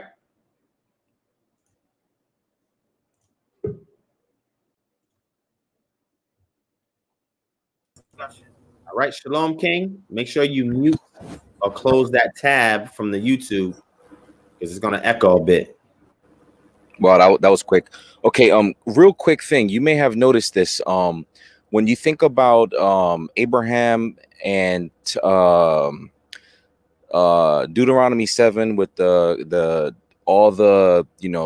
thing with the Canaanites, like don't make any promises with them, and then you see Abraham with don't, to his servant, don't send him to the Canaanites. And then with Jericho, with Joshua, like specifically to burn, everything is like fire, fire, fire with these people, because their practices are so wicked. And then you see the whole, the only thing in the law with the witch has to be burned by fire. Anything about the Revelations having to be burned with the chip. You see where I'm getting at with this? Like you notice these practices that are always connected, either with Canaanites or sometimes Edom, like you see with Edom, Jacob shall be a flaming fire, but Edom a stubble, and it's always like burned with the judgment. And what do you think about all that? What I think about all that? Yeah. No, I mean, I think it's consistent with things that are outside of the cultural norm, right? And things that are established, but there are principles behind that I think that we should pay more attention to. But I'm gonna go ahead. I'm gonna let you rock, my brother. Go ahead. You break it down. Do you know? Well, I want to put it out there so people can think about it, because when watching some of the lectures with the whole Yahweh and the Most High thing, you really got me thinking about that. And I thought about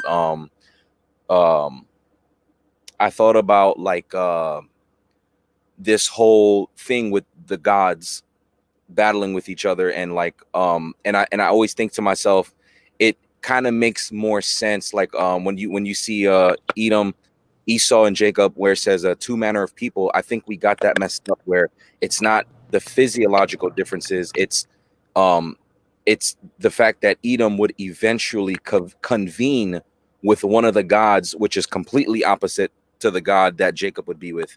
And the mannerisms of people is established by the God they follow. Hence, you see like Sodom and Gomorrah, this apparently was like a Canaanite place.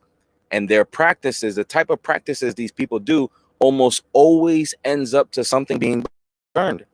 And then you see Mystery Babylon, and then it seems like these practices always come from the God that is either over Canaan, and then we see over Edom. And I would go as far as to say probably before the flood, this God was probably like also the driving force against our God, which would have led to that judgment that we see. Well You see what I'm said. saying? But it seems like this God's ways that usually is always met with no mercy. It's met with no mercy. It's met with fire. It's as if their acts are so abominable, it just cannot be tolerated at all, and even in the slightest. And whoever comes in contact with these practices, which are usually extremely cruel towards foreigners, is like the opposite. When we read in the law, when it says can't lay with your mother, can't lay with your dad, a lot of us is like, these are no-brainers, but this is how they get down. Because Canaanite culture, unbeknownst to many of us, is really on a whole new level of wickedness. It really is a whole new level of wickedness, of which most people were not aware of this. And my last comment I wanted to throw in there is, I've noticed that this type of like, when I think of like certain passages within the Talmud, and this what it always seems like a motivation to circumvent the law while using the law as a shield, really for like Canaanite culture, if you see what I'm trying to say. Because it always seems like because no one wants to outright be affiliated with something like this. You always need a cover. You need something to protect you from what ought to happen to you if people know that this is what you really practice. So I like to think that a lot of these practices are cleverly intertwined with things that seem biblical or seem really right, when in fact it's not. It's wrong, and it's as wrong as you see it, but it's not perceived this way because it is cleverly shrouded in things that are usually dogmatically represented. And then a last analogy is like the whole, behold, Satan transformed himself to an angel of light. It always just seems like things that are overly wicked, if like the Canaanites, if they're not able to set up and fortify long before a righteous nation is established, they have to be in hiding. They have to intertwine. They have to be like this until their power reaches where they want it to be, and then they're out in the open with it. And I feel like we're getting closer and closer where it's not going to be hidden no more. It's just out in the open. This is what they believe, so they can get down. There's not an army of Christians or army of people that really are going to do anything about it. And I don't think people realize the subtlety at which we don't know where we're going. Like, as in the days of Noah, we don't know where we're going because we're not familiar with Canaanite practice. We're not familiar with how bad things can get, and we don't know where we're going. So we're drifting, but we don't know exactly how,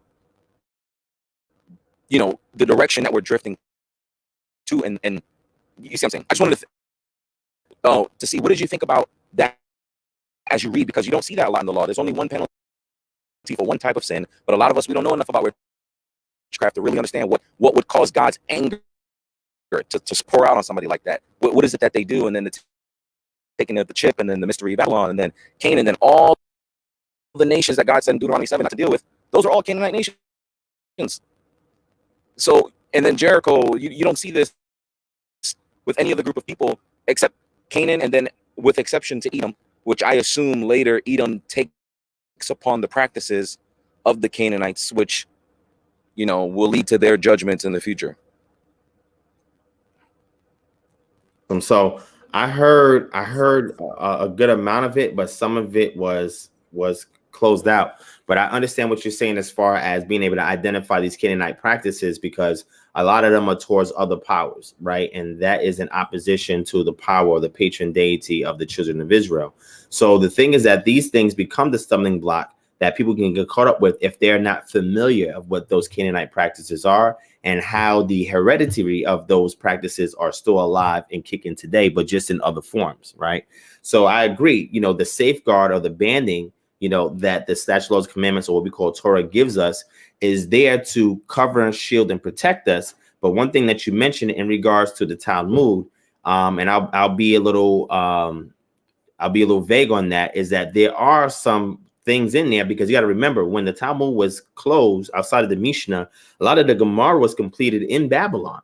You know what I'm saying? So a lot of practices that was customary became intertwined into various dialogues that we find in the Gemara. You know what I'm saying? That allows for certain practices that is not indigenously Israelite. You feel what I'm saying? So these things have to be scrutinized under a very thin microscope in order for us to identify all of its parts and know which one of these parts are things that are adversarial towards us and things that will help us to progress, right? So that way we can move past these judgments that are fire that you mentioned that are relegated for what their gods represent. And the irony is that the God of Israel is going to recompense those nations in regards to what they perpetrated on Israel. So I think that's very interesting that you brought up. Like I said, I heard most of it. Some of it went in and out, but I think that's a great point that you made. That's an excellent point that you made, my brother. All right. Oh, he dropped the mic.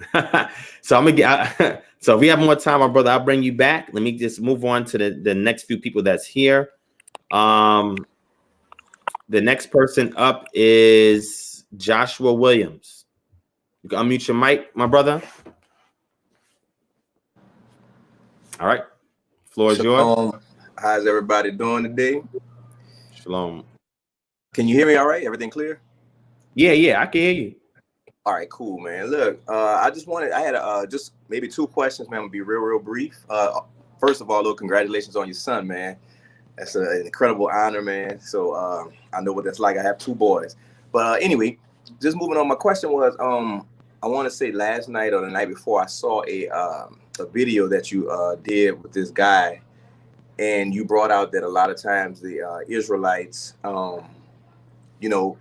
we delve only in the Bible when it comes down to proving who we are as it relates to being the God's chosen.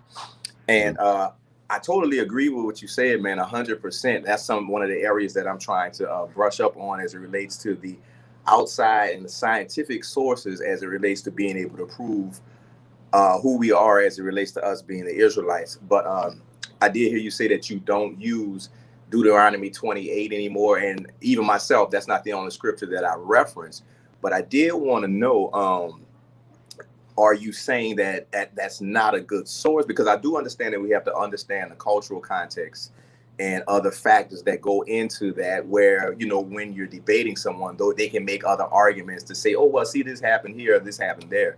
But one of the things that I see, and I'm not saying this is you, but I see a lot of Israelites miss is that in verse, I think it's 45 or 46, the Most High says specifically that these would be the signs that followed us everywhere that we went, and this would be a determining factor.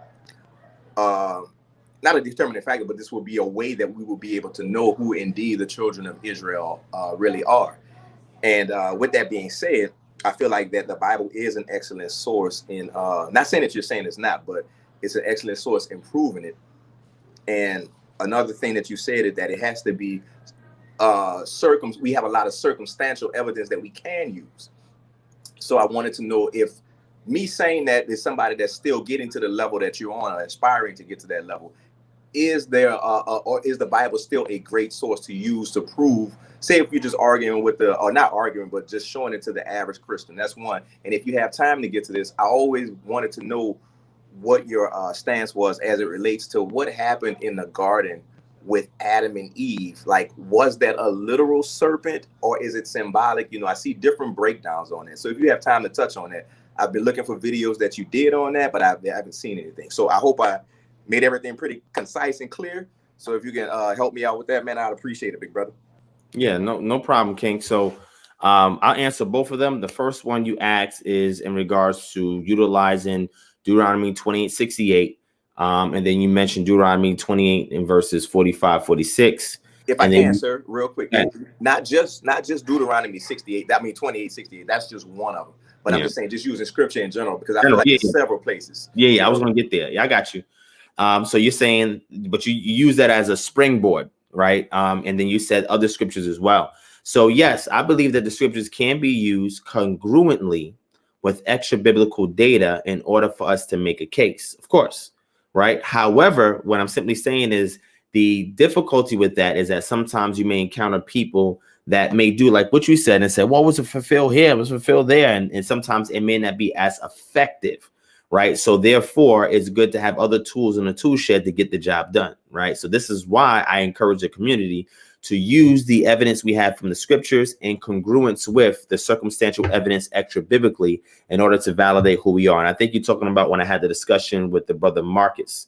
Me and him was talking, and I was trying to break down for him that, oh yeah, I don't have to use Deuteronomy 28:60 anymore, because that's where a lot of times they're focused on. And I'm like, nah, a case can be made outside of that. You know what I'm saying? But yes, you can use the scriptures. And I read Deuteronomy chapter 30, verse 1 earlier. And it says that these are the things that will follow you, the blessing and the curse, to all the nations in which he has driven us. The blessings and a curse will follow us in all the nations that he has driven us. Therefore, there's an expectation that when we call them to mind, the text says, right? And then when we teach it to our children and we turn, then he will receive us, and then eventually he will bring us into the land.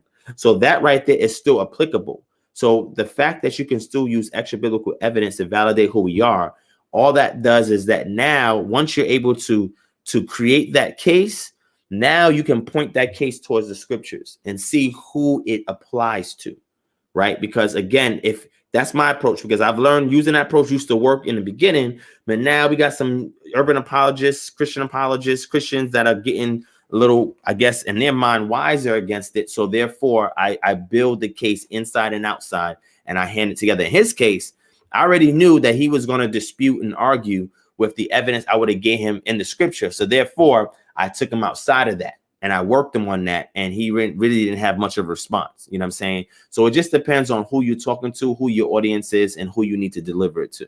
All right, that's the first one. The second question you asked is about the serpent in the garden. I actually did speak on that in one of my previous live streams, and I made a post in the community tab of YouTube that if you scroll down, you'll see is the one with the image of Isaiah and the seraphim giving him the coal to place on his lips, right? So I do have a post in the community tab there. Just scroll down. I think it's maybe about 6 posts down. And then I also did a live stream where I did talk about Genesis chapter 3, verse 15. Actually, it was I could post the link for that in the chat, so that way you can have it and you can check it out. So just give me 1 second. Let me see if I can find it. I think it's this one right here. I talked on it, and I'm gonna drop the link there, and then I'm gonna give you just a brief summary on it, and then I'll move forward. Yeah. So I mentioned in looking at that, the way you answer Genesis chapter 3 and verse, or just Genesis chapter 3 in general, when you look at the what is translated as serpent, the word there is nakash in the Hebrew, right? And the interesting thing is nakash is consistent for that verse. However, there are other words for the word snake. An example of that is a situation in which Aharon and Moshe are coming to Pharaoh, and they're met with opposition from Pharaoh's priests, where they'll throw their staffs down, they turn to a snake. Moshe threw his down, or Aaron did on behalf of Moshe, turned into a snake. And that word they use there for snake is very different than the word used for nakash. It's not the same word. If you want to understand what this entity is, it was an entity that has some form of consciousness and was able to communicate to the woman, which snakes cannot do. And we don't have any evidence from the text, any textual data that says that animals can speak to people. The only other example is when Balaam was riding a donkey, and the donkey couldn't proceed any forward because there was a messenger in front of him.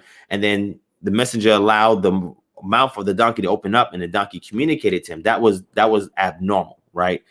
Also, when you look at the motif of a serpent and what a serpent represents in ancient Near East, you can tell that we're talking about something that's figurative of a serpent, because one of the curses was that it will go on its belly. Well, if it was a serpent to begin with, that would not be a curse if that's an attribute it already has, right? So that becomes problematic. The next thing it talks about, its children or its offspring or its seed will continue to strike the heel of man. You know what I'm saying? That's also very interesting, because if you look at other texts, for example, the book of Enoch, and it tries to give an explanation of that, where it says Gadriel was the entity that, deceived the woman in the garden. You know what I'm saying? However, the answer, I'm not going to say definitively, but the answer that drives things closer to home is the study of Numbers chapter 21. Let me see if I can bring it up on my screen real quick. All right.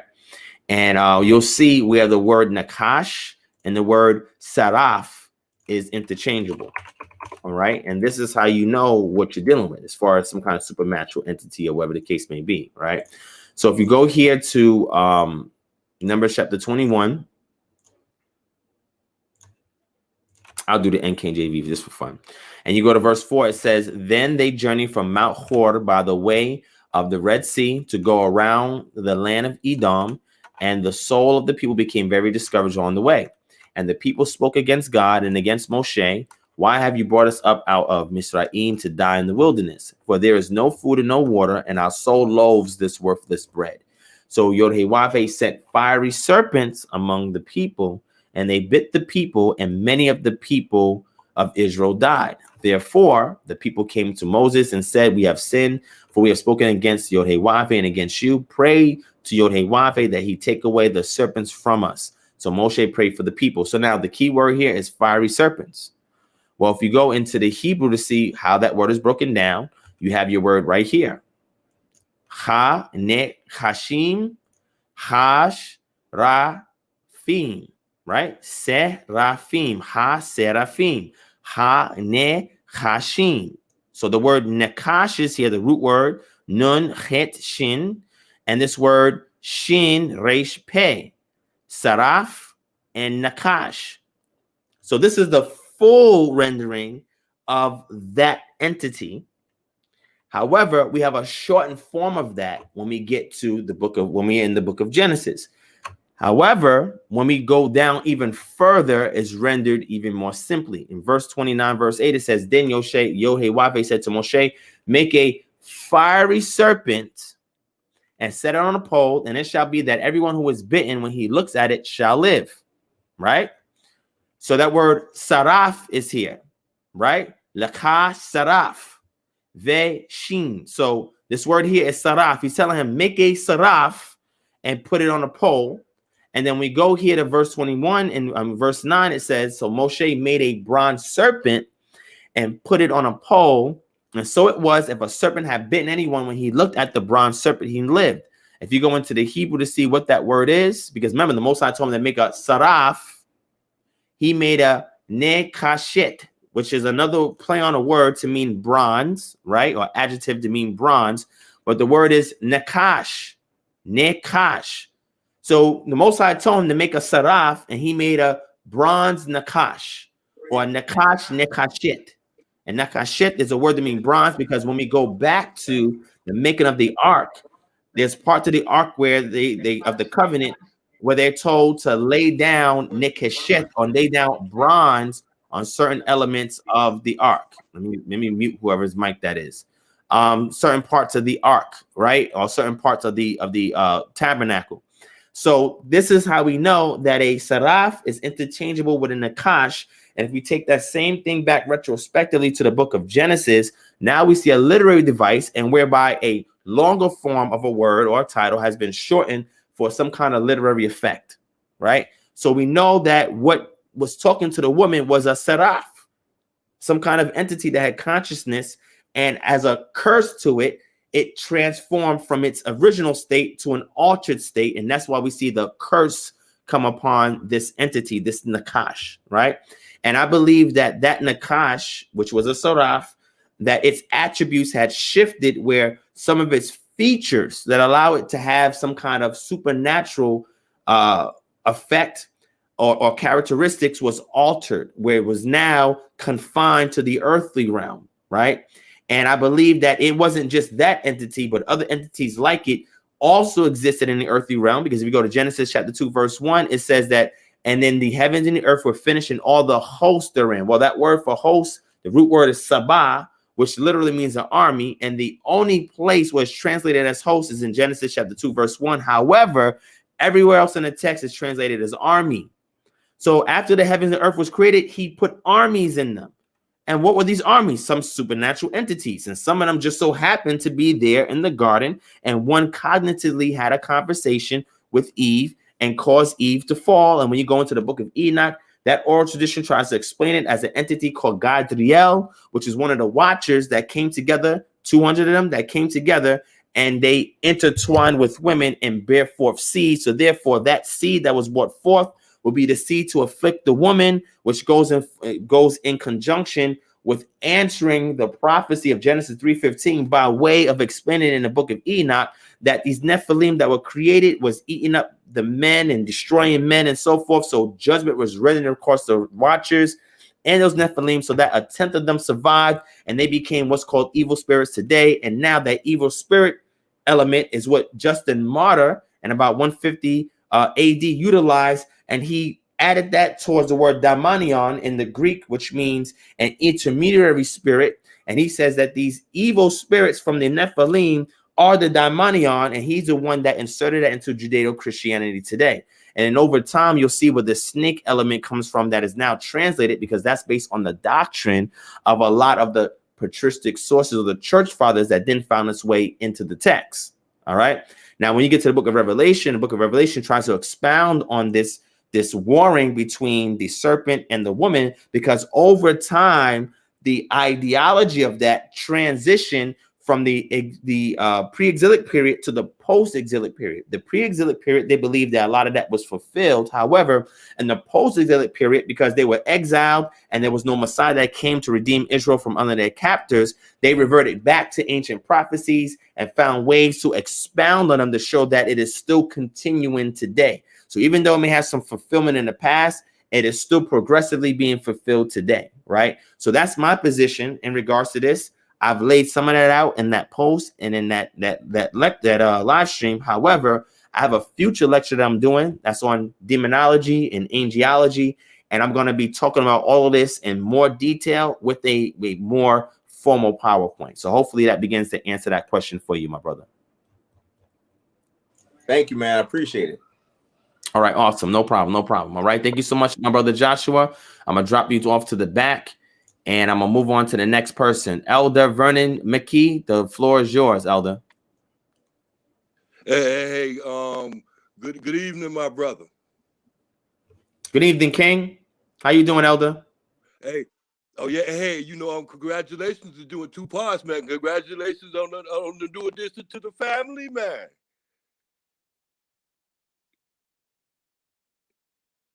Hello? Oh, I'm sorry. I was muted. My bad. I said thank you for that. I truly appreciate that, Elder. Thank you so much for that. Hey, and also, man, congratulations, man, on getting the peoples out, man, getting them out there to do the right thing out there in Atlanta, Georgia, my brother. Out there in Georgia, my brother. Thank you. Congratulations on that victory, my brother. Thank you so much. I appreciate that. Hey, look here. It's been a good month for you so far, huh, my brother? Yeah, man. I'm not too concerned about how this nation wrestles with itself and it's crumbling on itself. My objective is just to build. While everybody's distracted, just put in the work and build, you know? Hey, look here. I'm concerned because of the fact I got family out there. Not only just friends, I got family out there. All out here, man. All out here. You understand me? Yes. Okay, because I'm concerned. So I love that attitude, that energy you have. You understand me? And I tell you that all the time. And I'm good with it. Hey, but look here. Keep on in what you're saying now with that, keep on being mindful.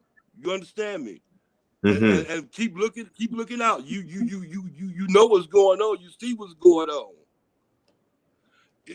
Some people will think, look here, some people think like this ain't the right time to be bringing kids into this world. You know, some people get out of second thought. You know, a lot of our people will get out of second thought. I can't give you the minds of all peoples. I can give you my set of mind. You know, but I applaud you with that. I applaud you with that. Even like I said, being mindful of the times we're in. Yes. Which bring. I'm sorry. You ain't have to do too much talking now. Which bring me back to what I'll call you at first. I told you they was gonna get that bomb up out of there, didn't I? You did say that. You did. Look here. Yep. I told you. Look here. Rikers Island's gonna be turned into Trump Island. I told you that. Yes, Look you here. did. And then another thing too, they can't let that man go. You know why they can't let him go? He's a threat to what? National security, my brother. Wow. America don't play that shit. Nope, they don't. You know, you can't be my girlfriend and then go run off with that trip over there in the East. Facts. Facts. You know too much. Mm-hmm. Hey, I'm gonna let you go. I'm gonna keep it short. I'm gonna keep it sweet, man. But like I said, congratulations on those victories, man. On those 2 victories you got, bro. Keep up the good work, man. I applaud you, man, in all you do. I wish you well in all you do. You understand me? I know all praises due to the Most High, bro. Thanks so much, King. I truly appreciate that, Elder, for all of your insightful words. Thank you so much. I don't want to put a damper on the party, man. I just want to let you know the party ain't stopped yet. Facts. Hey, boy. Yep. Hey, and like I said, hey, I love all mine. Me too. I appreciate that, King. Thank you so much, Elder. I appreciate you as always. Thank you for the insight. I love you, brother. Good night. Love you too, King. Shalom. It's my elder right there. Good peoples, man. All right, so let me move on to Henry Campbell. Henry Campbell, you got the floor. Hey, shalom, brother. Can you hear me? Yes, I can hear you, my brother. Shalom. First of all, I want to say congratulations on your son. You know, I know that's a big step in your life, so congratulations on that. Appreciate that.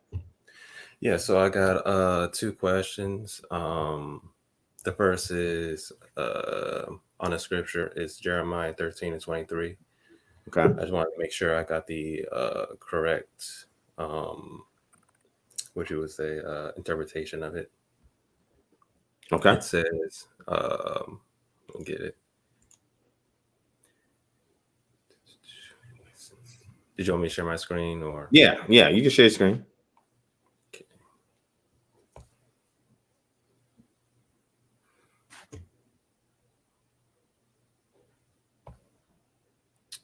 Let's see.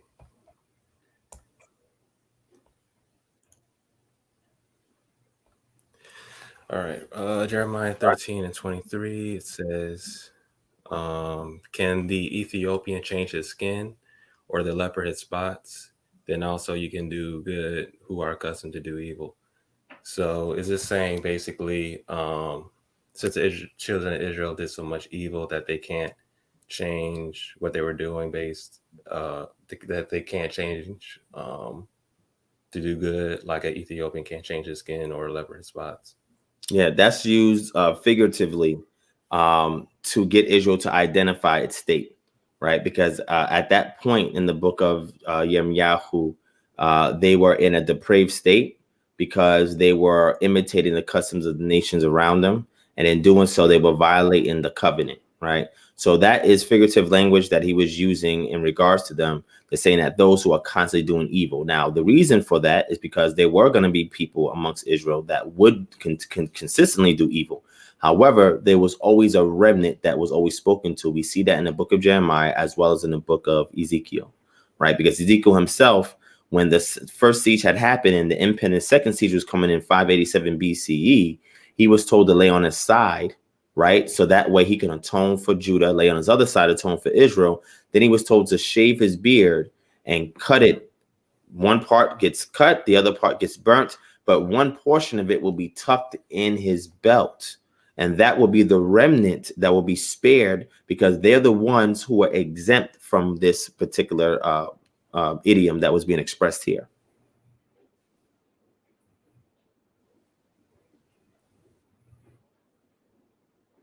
You there? Hello? Henry, you there? Can you hear me? I can hear you now. Hello? Can you hear Yes, me? I can hear you now. Mm-hmm. Okay. I was saying that I know a lot of theologians and stuff use this scripture to disprove that the Israelites had some sort of color or tint to their skin because it seems like in this scripture it's contrasting skin color, I would say. But I kind of, if I could harmonize it like this, is I would say like the Israelites had more of a bronze color, and when they migrated into West Africa, that's when they started, when they intermingled with the indigenous peoples there. That's when they started to kind of adopt their phenotypes and what you would say their color, I guess. Would that be accurate? Yes and no. So it's not presupposing that Israel wasn't a people of color, right? So when Israel migrated into Africa, there were groups of them that did amalgamate with locals and some of them that did not, right? And they were still identified as Jews because that was the terminology used by people who discovered them during that time period. But that's not how they identified themselves, right? So their hue that they had was always a hue of color. Now, what color was their hue? I mean, there's a lot of different perspectives on that. You know, my perspective was that they were a brown people, right, in that region before being dispersed into the nations. And then certain places that they went to, they did intermarry, and some of them did not. So it depends on which group that we're talking about and what land that they ended up in. But the ones in Africa, especially the ones that made it to West Africa and Central Africa, were peoples of color. Now, you had other Jews, quote unquote, that were there that were not people of color. And then you had Jews that were there that were people of color. So it just depends on which group you're talking about, which group you're referencing.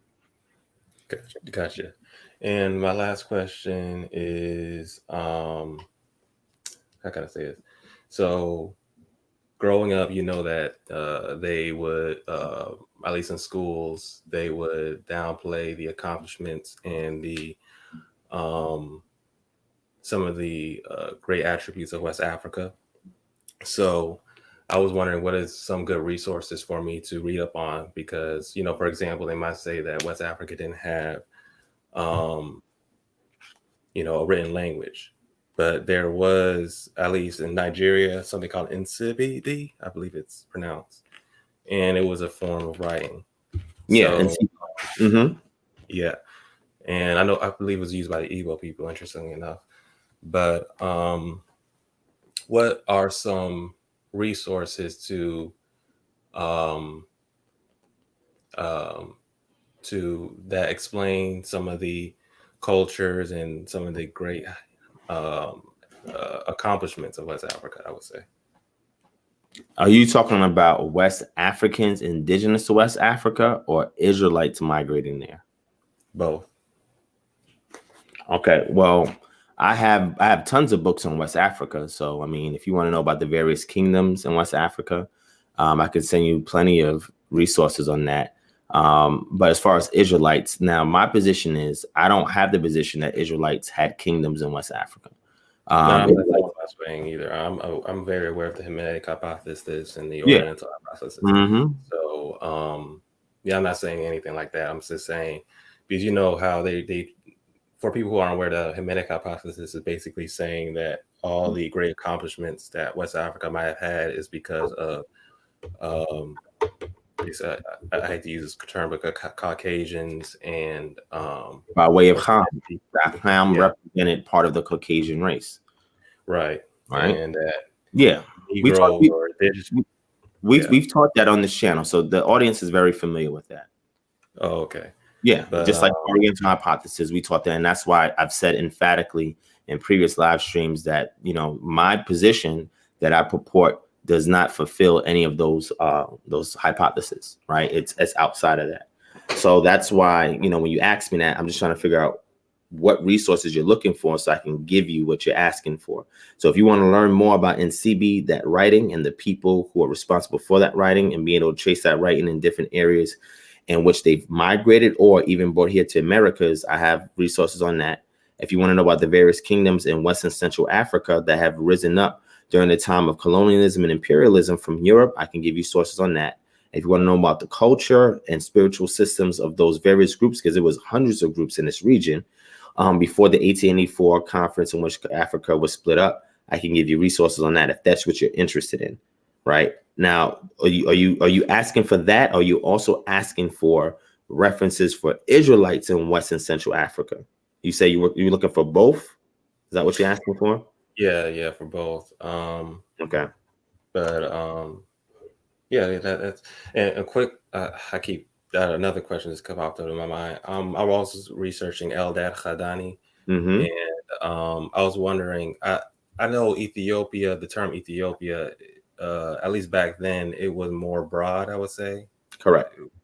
So, what part was Eldad from, or what part was he referencing when he was talking about the tribes that live there? So, according to what scholars say, is that he traveled, I would say, slightly north of Ethiopia. However, it was along the Nile River, and there were Pelusiacs or branches from the Nile River in areas that he was at, and that's where he discovered, the other tribes there.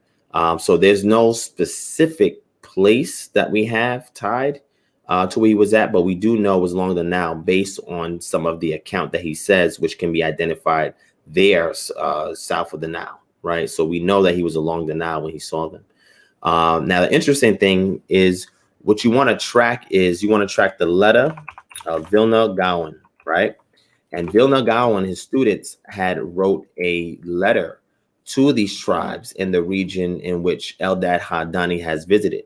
So what I would recommend you to do, because I did a lecture on this where I talked about this. I did it last year, 2019 and 2021.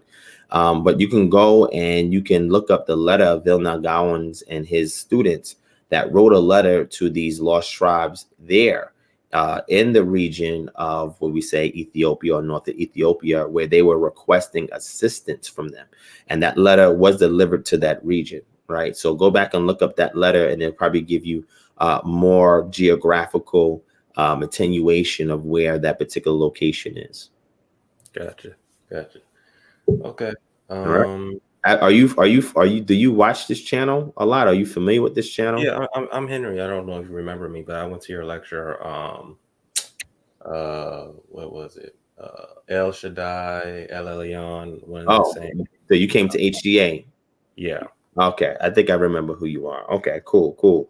Yeah, because I touched on this in the past. So that same year, 2019, is when I did that lecture. Matter of fact, I'll drop it in the chat for you real quick. Let me see if I can find it. Let me grab it real quick.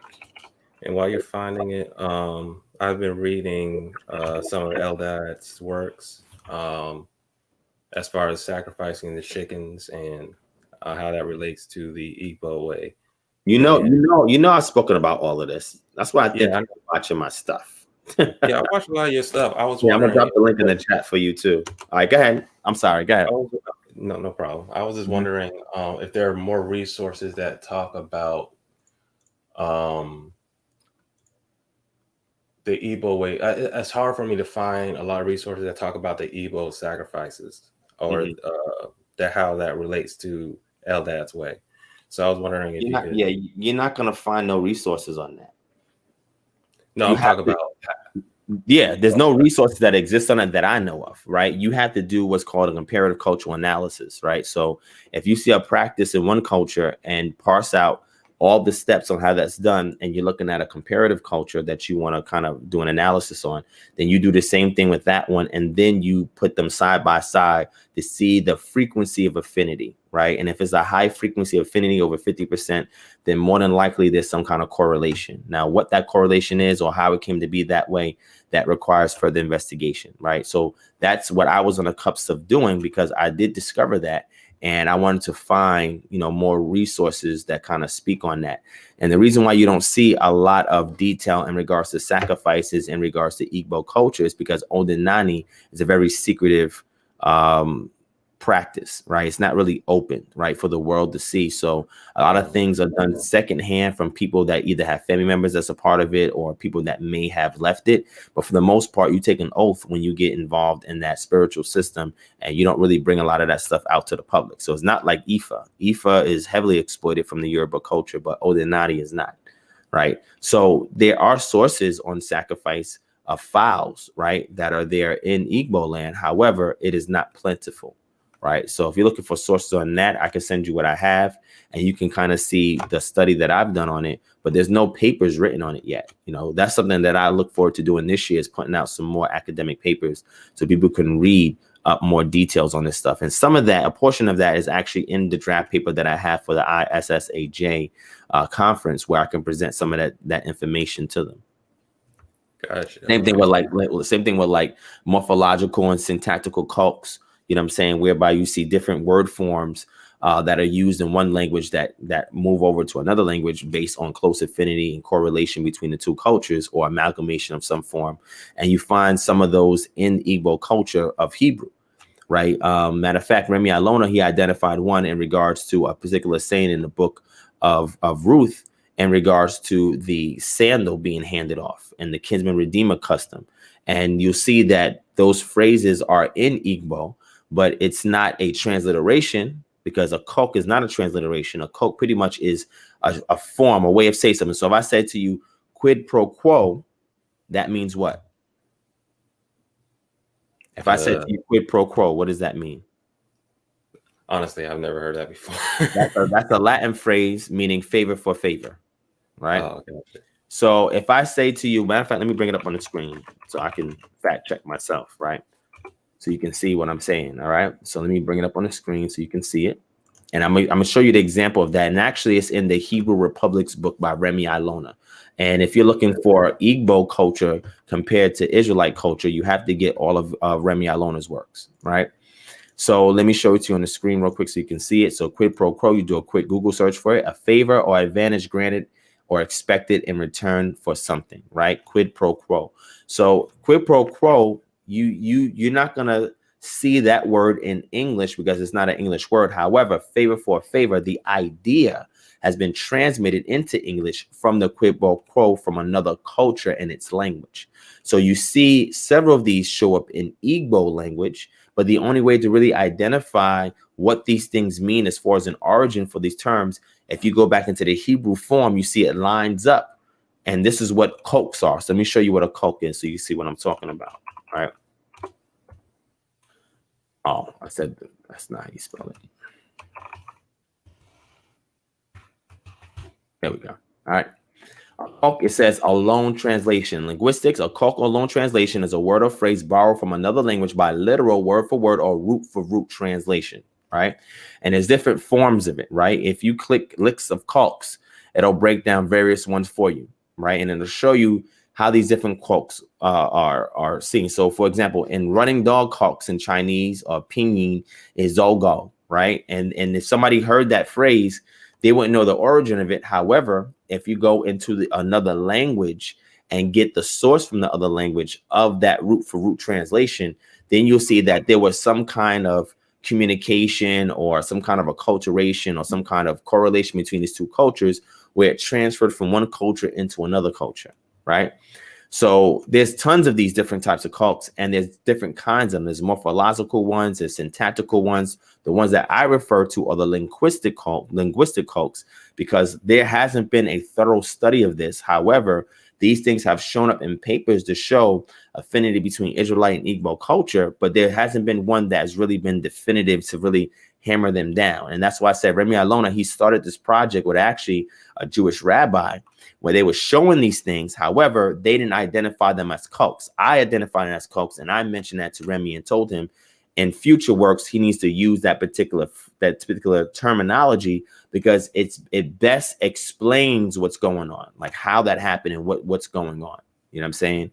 So that's something else. But when you go and you look for these things, the way that they identify fowls and fowl sacrifice, you know, by way of Eldad Hadani's work, is he gives his idea behind what denotes a fowl being clean and how it can be used ritually for sacrifice, which his method differed from the Orthodox Jews of his day, right? They didn't sacrifice fowls that way. He did it much differently, and his practice has been preserved in his own narrative. If you take that and you parse it out, and you line it up with how fowls are sacrificed in Igbo culture, you do see a high frequency of affinity, right? It's not 100%, but it's a high frequency affinity. And then it begs the question is, why is there a high frequency of affinity, right? How can you best explain that? Then you got to look at more data, either circumstantial or direct, to kind of explain what took place. Gotcha. Well, you got me. You gave me a lot more to research. So thank you so much. I'm not gonna keep you anymore. And no problem, Henry. And I do remember you, my brother. I do remember you vividly now, right? That you had mentioned that. So I do appreciate you supporting the ministry and coming on here and giving some couple of words. And again, you know, the audience, you know, they hear me talk about this stuff all the time, right? The fact that you asked me that is very engaging to me because it's stuff that I like to talk about. But sometimes, because I've spoken about it so much on here, sometimes it may get redundant. So I typically just wait till I get newer finds and then I present it to the community. But those type of stuff, we know about the Oriental hypothesis and hypothesis. Matter of fact, my brother that just jumped on, EDDIE of Israel, me and him are supposed to be doing a future lecture. Hold on, keep you muted. A future lecture where we're gonna bring out a lot of this stuff. All right. Yeah, I'm looking forward to that. And I'm still waiting on that Yahoo. Why you at least chose that pronunciation? I see more frequency with Yahoo, YAHO. But I was whenever you get the lecture going, I'll be the first to view it. But yeah, there's a paper on that. You'd have to email me so I can send it to you. But there's a paper on it that goes more into detail about it. I think I brought it up in that last lecture. I touched on it a little bit. I don't know if I presented the paper there, but I can share a paper with you that goes into more detail about the O and the Yahoo, the U and the O. You know what I'm saying? Because U typically is like a diphthong. However, the way it translates in certain languages is different. So like the sharuk in Hebrew, which is the diagonal 3 dots, gives you the sound, right? Or the wav. The kibbutz or the wav that has the dagesh, which is a sharuk, gives you a sound or u sound as well, right? And if you go into other languages like Greek, you can also get a u sound, but that's done by putting 2 vowels together, right? So they explain why there's a exchange of o and u, and they explain that if you look at sister languages like Akkadian, you'll see that form in there as well. So there's a paper that goes into detail about that. And if you want it, I can send it your way and you can take a look at it yourself. But you just have to email me so you can remind me to send it to you. Okay, I will. I was always wondering about that because I see more frequency with at least with Jerome and with some of the early church fathers, even though it's transliterated in Greek. But correct. And a lot of times when people use the O, they do use the Greek to substantiate that. However, the paper that I'm sharing with you, it only deals in the vacuum of Semitic languages, right? Which is better than looking at, and I'll say this because Jerome didn't know Ugaritic. He never professed to know Ugaritic. Matter of fact, Ugaritic was a dead language by the time he was on the scene. So he had no West Semitic language to compare or make a comparison with the Hebrew that he was comparing the Greek to, right? You'd have to know a plentiful amount of Semitic languages to see affinities and cognates in order to come to certain conclusions. I don't use the Greek, even though Greek can be used where they try to preserve that O sound, can be used as a case, but I think it's weak if we just look at the litany of Semitic languages that you can make a better case for, right? And that's just my position on that. Okay, I got you. All right, I'm not gonna keep you any longer. Thank you so much, and congratulations again on your son, and have a great night. Thank you. I appreciate that, Henry. Speak to you again soon. Shalom. All right, so I'm gonna bring on the last 2 guests, and then we out. So I'm gonna hold off for 1 second. I'm gonna step away, but Sham, you have the floor. I'll be right back. Yeah. Shalom, Divine. I just wanted to ask a question. The question I wanted to ask was about 3 books or 4 books. I wanted you to let me know if you believe that the book of Enoch, the book of Joshua, and the book of Jubilees, along with the Cambridge Annotated Apocrypha, if you think those 4 books is okay and is good to read. And my second question is, how do you feel about the doctrines out there that says that Solomon is Christ and Melchizedek is Christ?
All right, my bad. I had to step away for a second. So go ahead again, my brother. I'm sorry. No, that's okay. Now, I was just I had two questions for you, right? You know, as a brother coming up in the word and, you know, following, you know, the whole, you know, Israelite understanding, how I wanted to get your, because a lot of times when, you know, if you're okay with something, I kind of take it more seriously as opposed to, you know, I like to hear your opinion on it. So my question is, how do you feel about the book of Enoch, which I heard you mention earlier? So I think that's one of them that you may accept, but the book of Enoch, the book of Joshua, the book of Jubilees, and there's a book which is called the Cambridge Annotated Apocrypha that has some extra work. And aside from that, how do you feel about the doctrines that says Solomon is Christ and Melchizedek is Christ and Michael is Christ? All right. Wow, that's layered, but let me get into that, right? So my position is that what we have in what's called the canon can be antiquated, very old. What we have in the book of Enoch comes from an oral tradition that was eventually written down during the Hasmonean dynasty, right? The book of Jubilees was also written down during that time period. The book of Joshua that we have today is very, very late.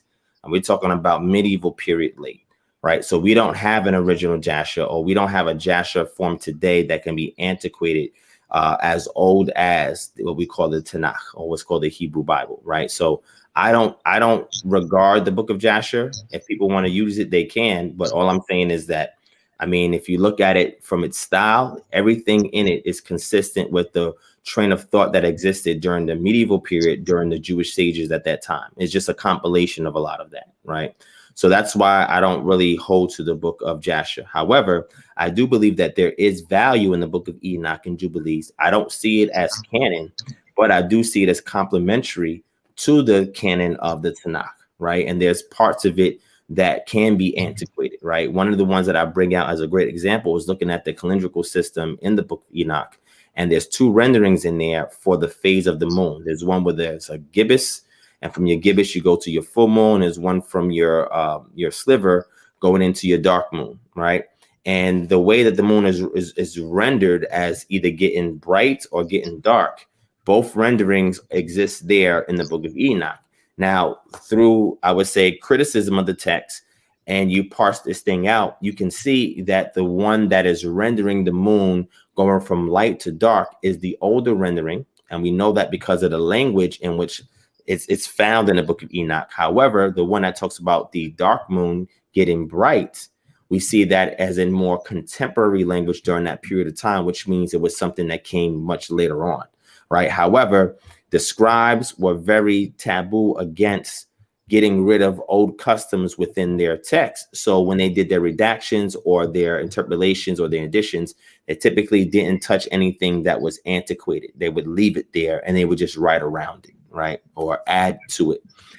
So there are elements of the book of Enoch, even in the first part of the book of Enoch, that is very old because of the way it's written. And then there's parts that come much later, right? So there is value in the book of Enoch. However, I don't hold to the entire book being on level as the canon because of the way it can be dated. Now, the preservation we have of the book of Enoch in the Ethiopic text is the only real replete text we have alongside a Slavonic text. There are some textual differences or variants amongst them. However, we don't have a complete form of the book of Enoch from the Dead Sea Scrolls, which will predate those two versions of the book of Enoch. So we can't really compare much of the Ethiopic and the Slavonic version to the Dead Sea Scroll version because it's not extant, right? But again, it's believed based on the way it's written that it's an oral tradition that was laid down during the Hasmonean dynasty period, and it helps to reconcile some elements that we find in the book of Genesis. And the book of Jubilees was written with the intent of restoring back the Jubilees that was believed to have been taken away once the Greeks came on the scene. So a lot of it is polemical, or a lot of it is like almost politic written, because it was trying to speak against what was going on at that time from an oral tradition. And by the time it was laid down, the older elements was kept, but newer elements arose because it was directly trying to address what the Greeks were imposing upon the Jews at that time, right? So that's my take on those three books. I believe there's value in the book of Jubilees as a commentary, because that's what Jubilees is a commentary. Enoch as a means of reconciling some elements in the Torah, however, by way of complementary works, right? It's really there to fill in certain things based on oral traditions that ran alongside it. And like I said, the book of Jasher is very late or much newer, and the elements that's contained in that, we can't antiquate it far back, because a lot of it, again, is like a compilation of various sages or Jewish sages in Europe at that time that is found in that writing. And the way that it's structured, we can tell that it's written in the late form of the language, right? It's not written in the early form of the language, right? So that's my position on that. And then you asked me another question. What was the other question you asked me? Well, before the other question, I asked you about the Cambridge annotated Apocrypha that has some extra. Yeah, so the Cambridge annotated Apocrypha, again, the Apocrypha was laid down during an intertestamental period, right? And that was laid down specifically because these were oral traditions that were then written down, because during the Hasmonean period, the Israelites had 100 years plus of autonomy, right? So therefore, they can reproduce works, or they can lay down works without the fear of it being burned and destroyed, like what occurred in the book of Maccabees, right? So the Cambridge annotated version, it adds or it preserves some elements of it that we don't find in the apocryphas that we use today. And I think that is extremely insightful, because what it does is that it gives you insight into how they thought during that intertestamental period. Right now, is it considered canon? I mean, not to me it is, but if somebody decides anything in the intertestamental period could be the words of the Most High, or could be canon as opposed to history, I mean, they're liable to agree with that, but I don't see it as being fully inspired. I believe it's part of the oral tradition of the people, and it reflected their psychology during that time period, and they laid it down in the text because they had no fear of it being co-opted, destroyed, or removed from them, right? So that's my position on that. Most of the Apocrypha, with the exception of maybe Ben Sira, most of the Apocrypha was written in Greek, but it was written in the Hellenized form of Greek, meaning that we see some Aramaisms in it, right? Which tells us that the person that wrote it was not indigenously Greek. There was actually a Jew or a Judean that actually was right in their cultural mindset using the Greek language, similar to what we see in the book of Matthew, right? So I think it's a great book for a resource to kind of get insight on the psychology of the people during that time period. Do I believe it's all inspired? No. Are there inspired parts? Yeah, we can go piece by piece, and I can tell you why I believe some parts are inspired and why I believe some parts are not. But I don't hold it on the same level as the canon, because the canon can be dated much older than these works, right? So that's my position on that as well. And then you asked me another question after that. What was the last question you asked me after that? Yeah, just wanted to see how you feel about the doctrines out there that says Solomon is Christ and Melchizedek is Christ, or Michael is Christ. All right. So, and in reference to what you asked me earlier about the book of Enoch, the apocryphal works, etc., there's actually a book that goes into a lot of this, that explains it from a academic perspective in regards to dating it, in regards to analyzing the language to see if it's recent, if it's old. If you're interested in that, let me know. Email me and I'll send it to you. And I also have it on a Patreon for those who are watching or part of the Patreon. But in regards to this doctrine that Solomon is Christ, and who else you said? Solomon is Christ, and Christ is Michael the Archangel. Is that what you said? Yeah, the Jehovah's Witness and Jehovah's Witnesses and Seventh-day Adventists believe Michael is Christ. Correct. Yeah, because I heard about that same Adventist stream. So yeah, they agree with that. And then you know, well, we know it's always been said that Melchizedek is Christ. I just wanted to see how you feel about it. You know, how you feel. Or could you just say that Solomon, without a doubt, that Solomon is not Christ and Melchizedek is not Christ and Michael is not Christ? Once you say that, I just know how you feel. Yeah. So I don't subscribe to none of that. What I'll say is it depends on what a person means by Christ. I'll give you an example. So the first century Jewish Christians, Ebionites, Nazarenes, and there's a couple of sects away and all of that. Some of them believe that the Christ is just an anointing part of the Spirit, and that can fall on anybody. And then, you know, meaning that it could fall on the Nevi'im, the prophets of the past. It could fall on the Melachim, the kings of the past. So it depends on what you define Christ as. If you define Christ as the second person of the Godhead, as God the Son, and then that is, you know, is what embodies Solomon, and that is, you know, Michael the Archangel, and that now that becomes a little bit problematic because, you know, you have to kind of demonstrate like how you're explaining that. Like an example would be in the book of Daniel, where it talks about that Michael will stand up for the children of Israel. And we see that also in Daniel chapter 12. And then they say, well, if Michael's going to stand up for the children of Israel, he's the one representing children of Israel, then he has to be Christ, because Christ was given as a savior to the people of Israel, or as the king of the Jews, right? And then they'll start to use terms like that. However, you have issues with the term Sar, which in Hebrew means prince. And then you have the word Melech, which can mean a king or a messenger, right? And then when you compare those words to what's used in the New Testament for Yeshua, he's always called the king, right? You don't really see a prince when it comes tied to him. And then you have more problems when you go into the book of Daniel and you see the messenger that appears to Daniel. And that messenger has to summon Michael to assist him. And he looks eerily similar to what we find in Revelation chapter 1. That becomes more problematic.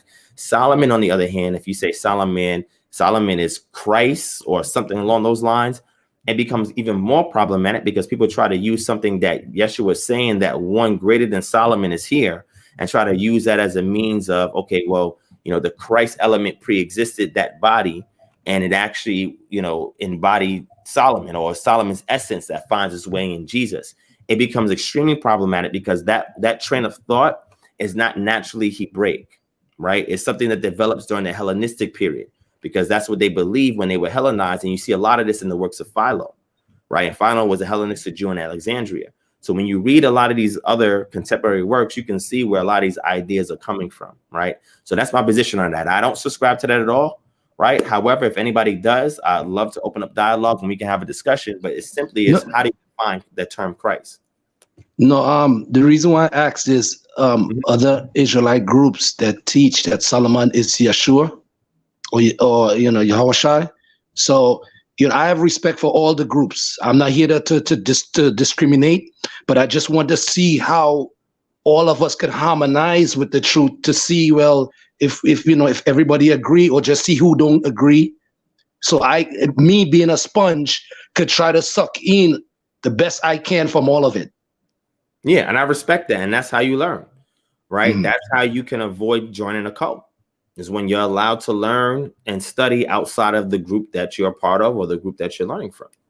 So I admire that. However, like I said, I would love to have dialogue with anybody that holds that position, so that way you can see this discussion in more real time, right? Because it becomes problematic. But if you know anybody that's willing to have the discussion with me, just send them over here, you know, next time they're live, and I'll have the dialogue with them. you know.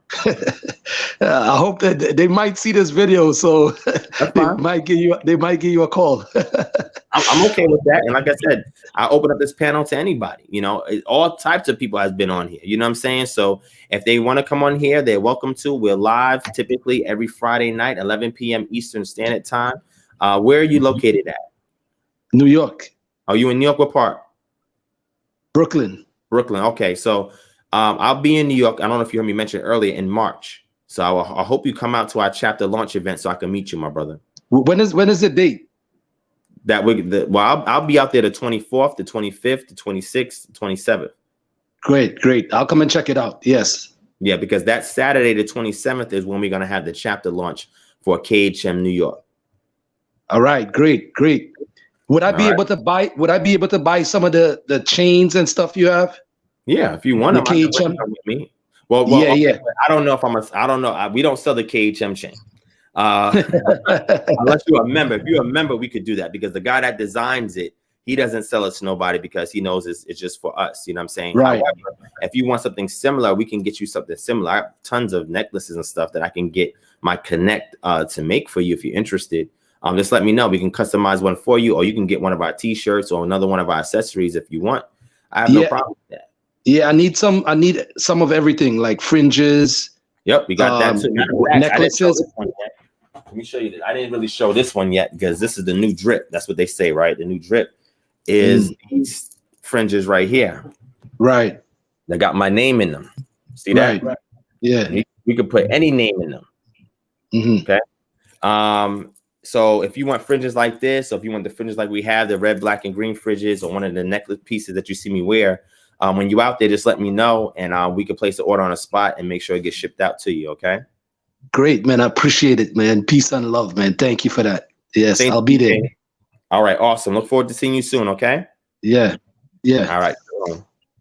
Shalom. All right. Thank you, my brother Sham. I appreciate that.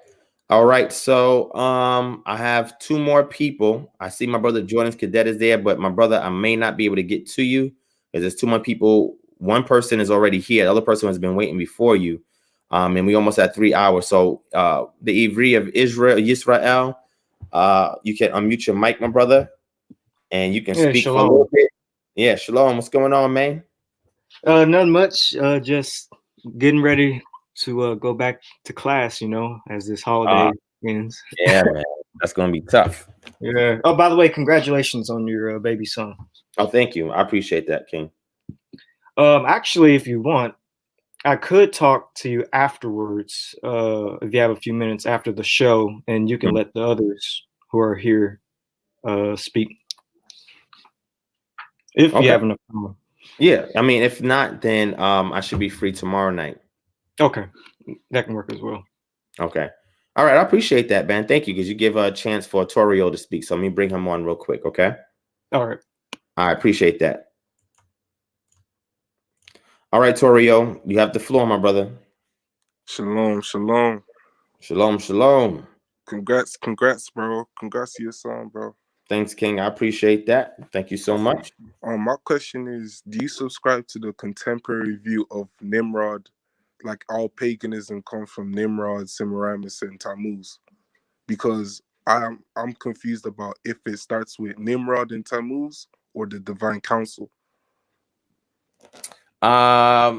So when you say paganism, what do you mean? You mean certain practices? I mean like the pagan structure of mother god, father god, and son god. Like where does that all come from? Well, I don't know if that starts with Nimrod, because we have nothing from the textual data that expresses that explicitly. However, we do have references in the book of Yirmiyahu or Jeremiah that talks about the mother or the queen of heaven. Yeah, you have that reference, and that could be alluding to a Babylonian practice that you just mentioned, Semiramis, and then Nimrod, and then Tammuz. So you'd have to look at Babylonian culture. So in Babylonian culture, there's a lot of trinities, right? If you go into Mizraim or Egypt, there's trinities.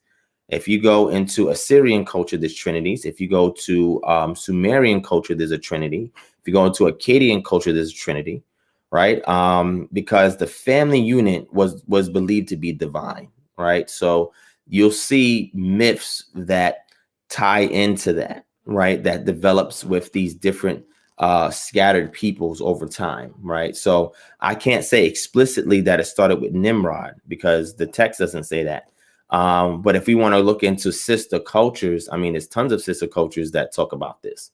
So if we see this affinity in various cultures, then we can't say because they correlate that one caused the other, right? It's just there's this system that came about at some way, shape, or form, and then it just trickled out as people migrated out, right? So the Bible tries to answer that by talking about the Tower of Babel, right? And that Nimrod was a mighty hunter before the Most High, and that he was the one responsible for, having the tower and so forth. This is what it's professed.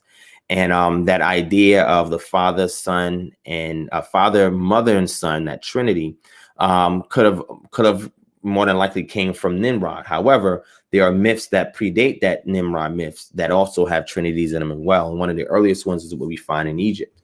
You know what I'm saying? So it just depends. I don't think that I can attribute that to, Nimrod. I would say that is something that developed by way of man over time, by trying to see the family unit as divine. And they wrote the myths to explain, how the family unit came about and how the family unit can be divine, right? So I wouldn't limit it to Nimrod. I think it's found in a lot of cultures outside of Babylonian culture and cultures that are older than Babylonian culture. And the text that we have is not explicit in regards to it. Yeah, because I always believed that that's where it came from, but then I realized it's all regurgitated stuff from Alexander Hislov's book.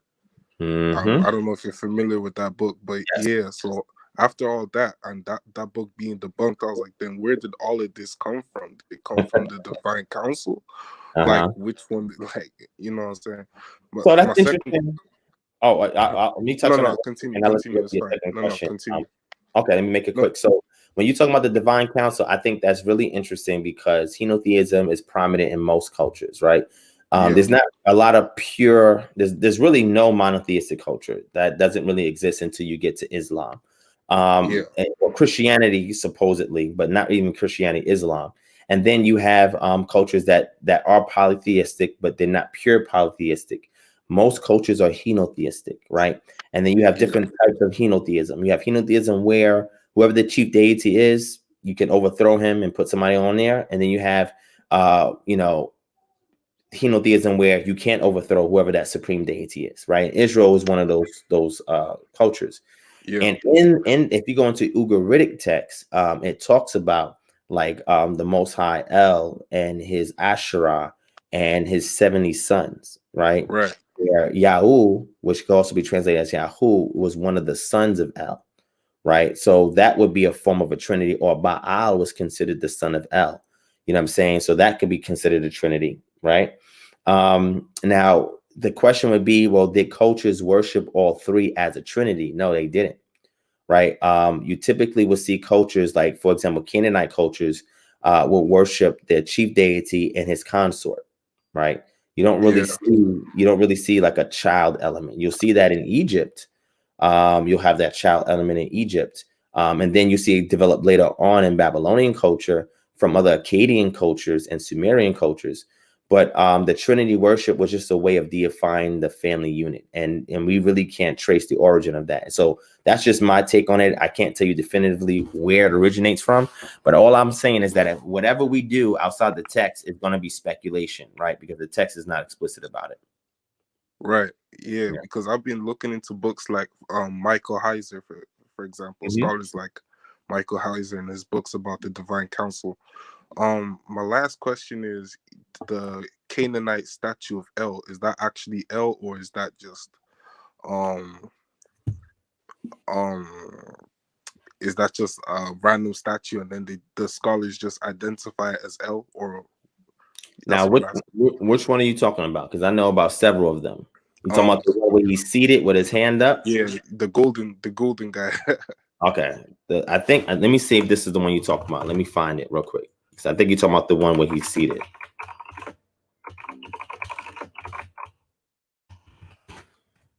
All right. So let me see. I think you're talking about this one right here. Let me download it. And I'll just drop it there. All right, let me share it.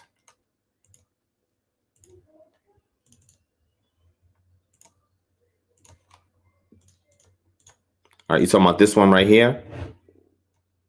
Yeah, that's the one. Yeah. So I think that's from Megiddo, if I'm not mistaken.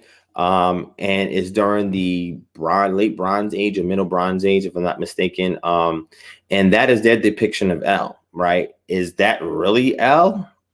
The Israelite culture, they didn't make any depiction of their deities, right? That was something that was sacrilegious and taboo, so they didn't do it, right? So we don't have a portrait of El from Israelite culture to measure against to say, okay, this is accurate or it's not accurate, right? But El was a chief deity in the region of Canaan, right? So the Canaanites had their versions of who El was, whether it's in some kind of depiction in art, or whether it's in ideology, or whether it's in myth, right? They had their different perspectives of who El was and what he looked like. So I can't tell you for certain that's El. I don't know, you know what I'm saying? Because we had to have a whole bunch of statuettes and figurines in order to deduce that that is actually an accurate depiction of what the ancient Near East would have said who El is. This is something that is purported by the archaeologists who discovered it to be a statuette or figurine of El based on the context in which it was excavated. You know what I'm saying? So I can't say for certain that's El. Yeah, I because don't know. even wasn't El like a generic word for any god in ancient Semitic culture? Yes, but it can also denote a proper noun depending on its usage. Like in Ugaritic text, it was also used as a proper noun for a particular deity, and his name was just El, right? So just like Baal is also a title name. However, there's different types of Baal. Baal Hadad is the Baal that's represented in the Ugaritic text, but then you have other forms of Baal that existed all throughout the ancient Near East that did not have a proper name attached to the title Baal. Right. So it just varies. It just depends on the context, the culture, and whatever the text is we're reading with the usage of the word. Yeah. That's all my questions, brother. Make sure you have a nice day. I'll give you an example. Hold on. Let me give you an example. What does the word patros mean? Patros. Yeah. And is or that Greek or Peter? What does that name mean? Oh, Peter. Peter just means Peter. He said Peter just means Peter. Or do you mean rock? Or like, what does the name mean? Because it comes from Petros in the Greek. Rock. It's rock, right? Okay, rock, right? Yeah. So then you also have the word pater, which can mean father, right? Yeah. So pater or Petros or patros, meaning rock or father or whatever the case may be, is interesting because it can be used. That word can be used if I use it in lowercase to mean a rock or use a father. But if I use it in uppercase in English, it can mean a proper name for somebody. It all depends on its usage, right? So the word El was used as a common title name, but it was also used as a proper noun in certain contexts. So it just depends on what we're reading. That's all. Yeah. I was just as an example. Yeah, thank you, man. Thank you for answering my questions. I might pop back in next time you have a Q&A because I still have these questions about El and ancient Semitic. So yeah, so next time there's an opportunity, I might pop back in. But yeah, have a nice day, man. Anytime, King. You're more than welcome, my brother. I truly appreciate your patronage, support, and your input in the chat. So you're welcome anytime. Okay. Much love. Shalom. All right. Same to you, King. Shalom. All right. So Jordan, I'll let you get the final word. You got 2 minutes. Okay. I forgot to say congratulations. Oh, thank you. I can hear you much better now. Wherever you at. I'm using my phone. I'm not being bent this time.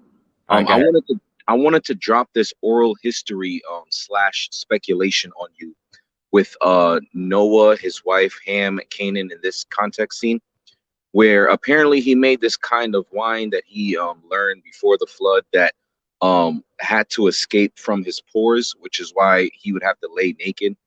And Ham witnessed this and took advantage and actually laid with his wife in order as an act of defiance because of how upset he was. I think he kind of felt like he wasn't going to get the blessing. And apparently this is like this type of act, and Canaan witnessed the whole thing and pleasured himself while witnessing this, which is why when it says like he was angry at his younger son, which is Ham, and then the curse goes on Canaan and whatnot. And I threw that all out there because I was like, it can't be wrong. We don't know if it's right, but so many of these things I think are talked so little about because they were probably being explained to people that already knew. I think the oral history is bigger than what we have written down. It's much, much more bigger. It fills in a lot more blanks. And I think that there's a lot more answers in that than anything that we have written down. I throw that out there because I don't really know where to start, how to start, how to verify. Who will ever know what's right and what's wrong? But it is interesting. It just gives me more to think about. At the same time, like when I was listening to what he was saying with all that, and how like the brother before that was asking the questions about which book is what, and I think that that like there's this problem we have with like narrative religious practice, and then the dogma of divinely inspired stuff. And I'm at that point now where divinely inspired stuff has disappeared. And to me, it's just narrative and religious practice, either something we're supposed to do or not do. And then there's the narrative that contains it all, that just holds it all. So everything I said in the beginning, it doesn't affect my faith at all. If anything, it would just give me a greater understanding on how it seems like every time right before someone's about to inherit something, that's when something major happens. Cain, Ham, Shem, Noah, Esau, Jacob. You see what I'm saying? You notice this trend right before someone's about to get something and they find out that they don't get it. This is usually where manners of people are established. That's all. No, okay, cool. I like that. Thank you for that insight. Definitely a nugget to chew on after the session is over and look into it more further. I appreciate you always bringing some additional insight and capping things off because I like the way you think. And I appreciate you on the platform as always, my brother. So now it's on record. We'll go back and look into what you said, okay? Shalom?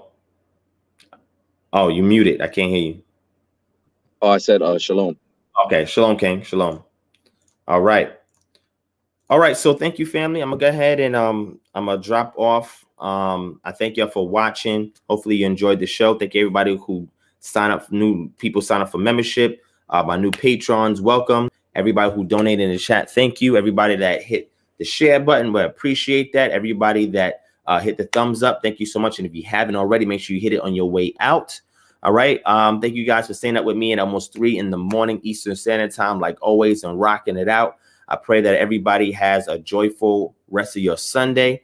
If you guys need anything and we can help you, email us at kingdomharbinger@gmail.com. We'll do our best to assist. Just know right now we're backed up in emails. So we'll get to yours. It'll take some time, but we'll definitely get to your email as soon as we can. If you need to contact us even sooner, call us at 678-430-3832. Monday to Friday, 9 a.m. to 6 p.m. Eastern Standard Time, and book an appointment for me to rap with you one-on-one. All right. So again, I appreciate that, family. Who donated in the chat. Thank you, everybody that hit the share button. We appreciate that. Everybody that hit the thumbs up. Thank you so much. You're gonna have to mute that or close that tab. It's gonna sound crazy if we're gonna call it out. I pray that everybody has a joyful rest of your Sunday. If you guys need anything and we can help you, email us that or close the YouTube tab. Just right now, we're backed up in emails.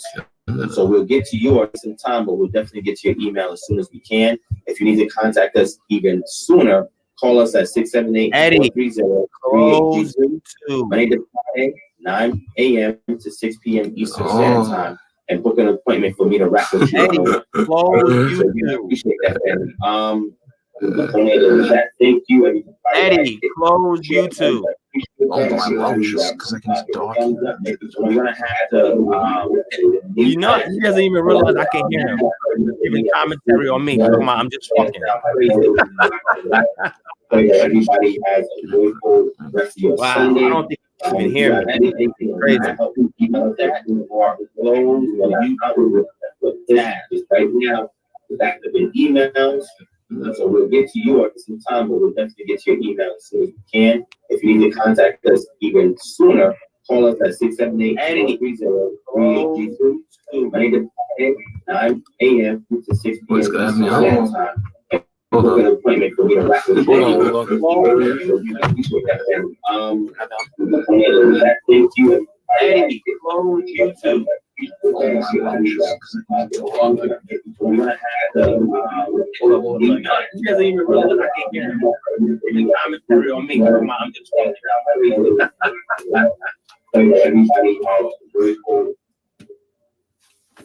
Wow. Wow. Eddie, are you here? Can you hear me? Can you hear me or what? Can you hear me? Yeah, I can hear you. Yeah.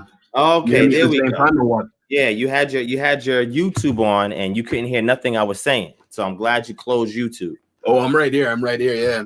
No, it's funny. Why is the video here not on? Why is my video not on? What you mean? There's actually just an after delay on your part. I told you last time, man. Wow. I said there's an after delay on your part. I don't think it's on my part because I didn't experience that with any of my other guests that was on the show. Yeah. You know, it's funny, right? But this last man that you had just on, right?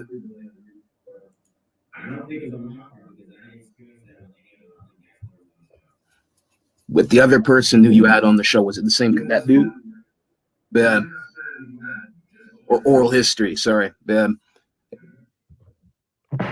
Yes, that was Jordan's cadet. He was the one speaking about oral history. Right, the dude smirking at the end who tossed up the Baphomet sign with the two fingers. Right, that dude, yeah. He tossed up the Baphomet sign? Here's the thing, right? Here's the thing, and I'm speaking to everybody in the chat for a second, right? Just as told in the final times, there'll be many deceivers.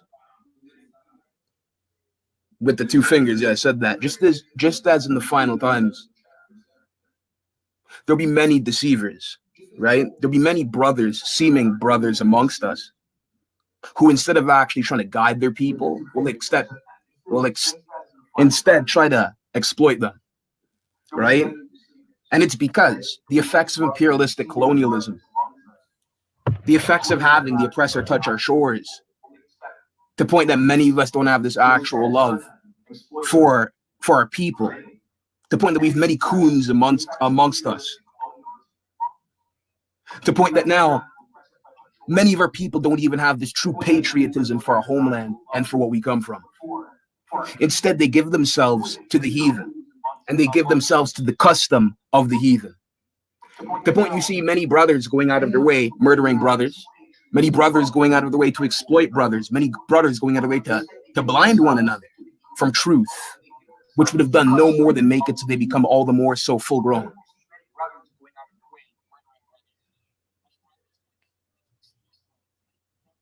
Okay. And even past that, I've been on numerous sermons even right now, onto this one right here, and I documented this one right here. I'm going to put it on my own congregation. You know, but it's funny because you have a chat where you have tons of people talking, but I'm not speaking nearly to the extent as any of these other people in the chat. But if I do get somebody who says something about me, I do respond. But then you have the people in the chat targeting you. And it's funny because the moment I mention missionaries throughout Africa, and the moment I also mention the fact that if you look at every single hood, due to the effects of Constantine's lies and the Council of Nicaea in 325 AD, then what you have you have the effects as to how, at a point in time as to when a lot of the world actually did want to seek truth and the Most High and His Word, what you instead had is you had weaker, incomplete sentient beings who didn't try to strive to be nearly as wholesome as they should be. And then what makes it so that in this time now, more so than ever, just as told in the true law, not Roman Catholicism. That's why I kept asking you, do you have Apocrypha in your Bible, friend? When it comes down to it, the fact is, of course, it's going to leave this thought to be had, understanding. But the fact is just like a lie. If I go out of my way to tell you something, but if I don't go into full depth to explain something to you, do you fully have understanding of that situation? Or are you simply within this box as to what I've manufactured for you in terms of where your head is at? You feel me? Mm-hmm. And even past that also too, when you came down to it, right? We're in a time where we're going to have many, many people who aren't going to try to strive to go in any type of way and actually pursue his word, right? As said, just as descendants of Osu, aka Edom, aka the Romans, the Roman Empire, and the Greeks, you know? And when you get into it regarding past Ham and past Shem, when you get to Japheth, regarding the Chinaman, the Arab man, the Japanese man, the Turkish man, aka the Khazar Ashkenazi fake Jew, who pretend to be us regarding these people right now in fake Israel. You need to understand, just as prophesized, they will try to lead us to damnation. And there will be many weak brothers amongst us who don't go out of their way to truly try to get the word of the gospel to their people at that level, like how King James did at that moment in time when slavery was taking place. And regardless, even when enough of the heathen throughout Europe started to turn, even regardless of the knowledge which we relayed on to Osu's descendants regarding the Edomites, the Roman Empire, instead, what you had take place is you had them, after we educated them and after we eradicated enough disease from their homeland, and after we allowed from Babylon to Greece onto Rome, coming over to our facilities, even over onto Egypt, so they could study in places like the Library of Alexandria. The results of that are because of these heathenistic, paganistic customs. The heathen aren't nearly as wholesome as they should be like. And even when you get down into the science of it, Edom is vitamin D deficient. As remember, all the nations branch out from us. But you know what happens when these other nations branch out from us? The melanin up inside of them, it ain't there to the extent as to what it could be. And even if you don't have melanin up inside of you nearly to the extent, right, as the original Hebrew, the original Jew, regardless, it makes no difference, because you can still strive to live your life like Nikola Tesla and still strive to live your life like an Edomite who truly strives towards wholesomeness. Because then you can show that you're at a place where you're going to try to strive, right, to truly be at this place and where you're truly trying to strive for wholesomeness, to the point that you show, even if you don't have everything up inside of you, you show that you can still manufacturally, deliberately, on your own accord, choose to assemble your mind in that type of way if you truly seek it. But if you choose to live a life where you constantly lie to yourself, what type of true growth do you think there is to be had? You do no more than you blind your eyes and you blind the eyes of those around you, as well as hinder your true level in terms of where you should really be at. And then you make it so that you're content with that. And that's the problem with the way society is now. Because it's funny, because the point I all right. Wait, hold on. Slow down now. Slow down. The knowledge to them. Wait, slow down. Slow down for a second. All right, cool. Thank you. You shared. Came down to it. Hold on. You shared. Towards the end of this, you had your people here on this channel. Hold on. They made it seem as if. Listen. Slow down for a second. Came down to it. Then in some type of way, my brother, I was making some bad comment or something, some excessive comment. Meanwhile, what you just have are a bunch of distortionists, narcissists in the comment, who are going out of their way to try to reframe the situation. And I've met many allegedly legitimized congregations, just as yours, who go out of their way to distort scripture. So I have to ask you, brother, why are you doing that? Can you hear me? Can you hear me? There is a delay, like I told you in the beginning. I explained that to you. But yeah, can you explain that to me? Are you okay? Can you call numbers? Can you make a phone call on a number? Again, there's a delay. No problem. Can you make a phone call on a number? It'll probably be a long distance. You said you're where again? I'm in the US. Are you in the US?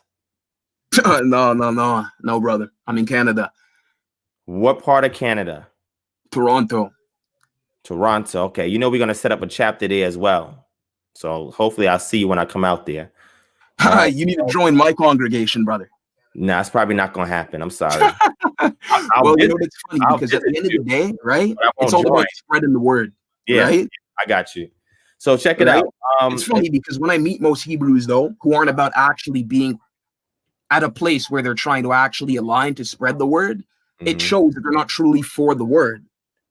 Because if you're truly at this place where you understand the severity as to why you need to get the word out to all people, you're going to be at this place where, of course, just as instructed by the Most High, where you're going to try to connect with everybody.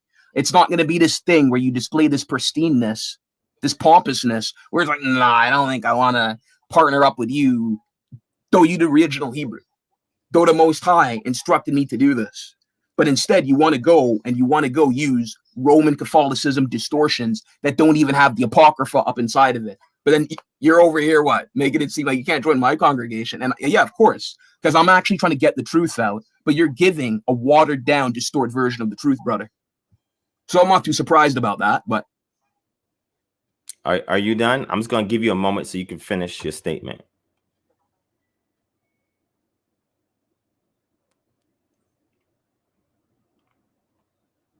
Are you done, Eddie?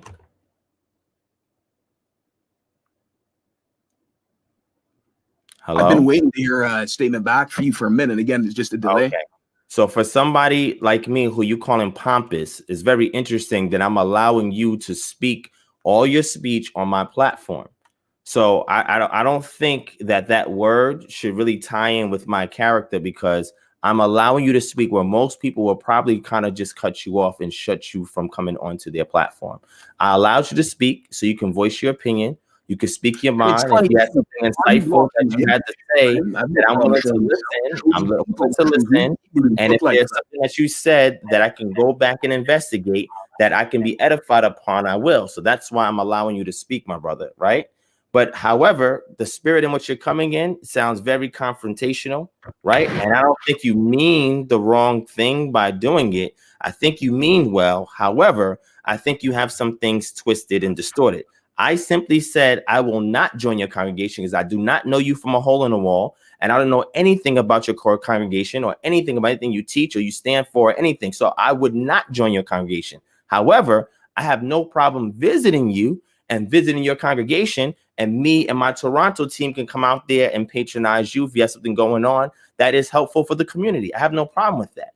Now, you made a couple of comments on here where you were given a dissertation as it pertains to your position. That's fine. You're entitled to that. That's not going to sway me or anybody else on here, but I wanted to at least listen so I can engage in you with a conversation. Or true, you know, you're cutting me off. I let you speak without interruption. Cutting me off. My brother, where is the fruit of the spirit where you can have some discipline to allow me to speak and trying what I was saying?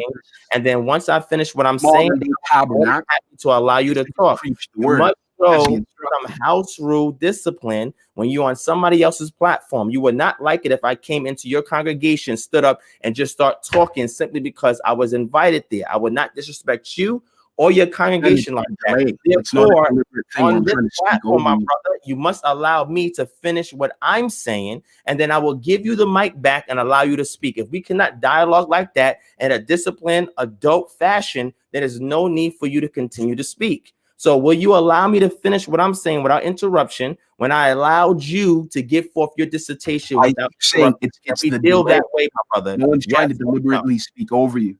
Yes or no, my brother? That's all I want to know.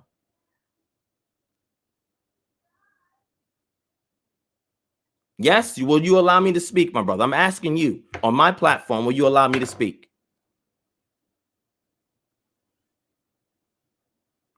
Are you good in your head, brother? I keep saying it's the delayed. See, so that's the thing. It's not about it being yes or no. It's about it was never deliberate. It was never deliberate. Are you hearing me, brother? You said it wasn't deliberate. That's fine. So then if that's the case, let me finish what I'm saying. And then I will give you a cue and you can come in and you can state your mind. Okay. I know there's a delay. So once you get that, I just want to make sure you register that.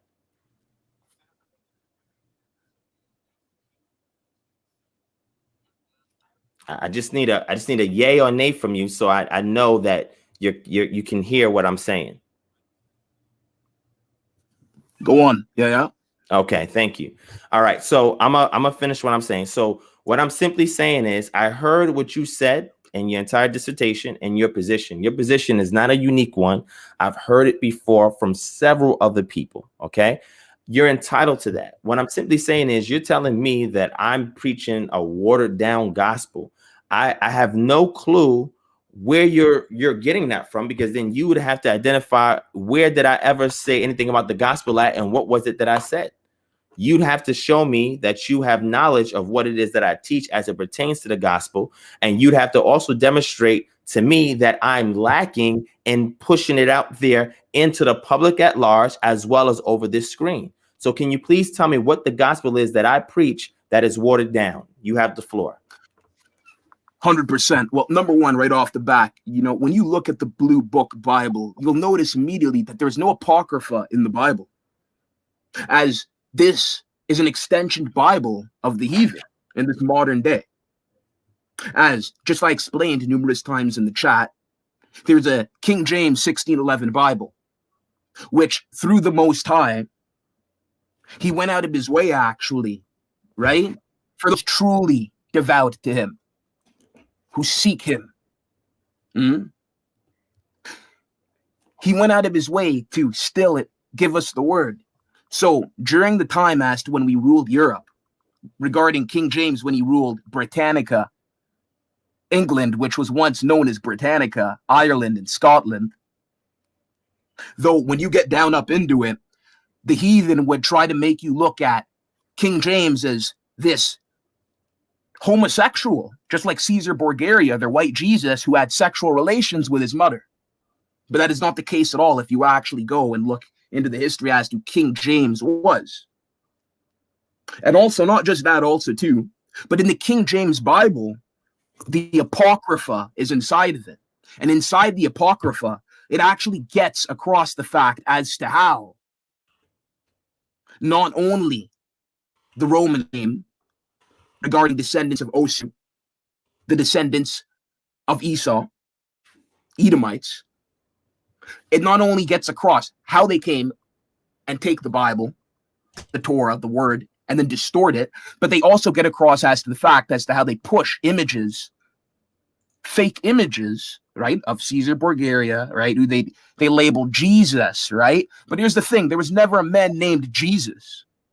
As when you get down up into it, there is no letter J in the Hebrewic alphabet.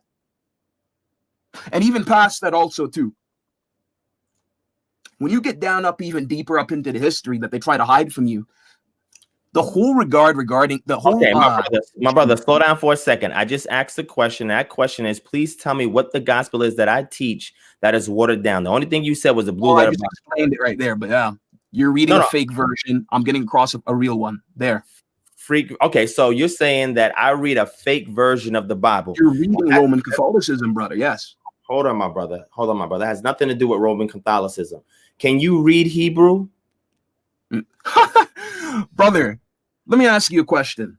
Do you really think that the oppressor would allow you to read your language still intact to this day after the effects of slavery? But and that's yet, the effect as to you're why. reading the English KJV, which is the language of the people being who went to slavery. Bible in English, in the universal language, so it can be known to all. Because imagine if, yes, the word was still only known in Hebrew. How many people through the effects of slavery now for your brothers today, now illiterate, now not able to read, are actually going to be able to understand Hebrew? Though, well, they can. You know why? Because I teach it and I offer courses on it.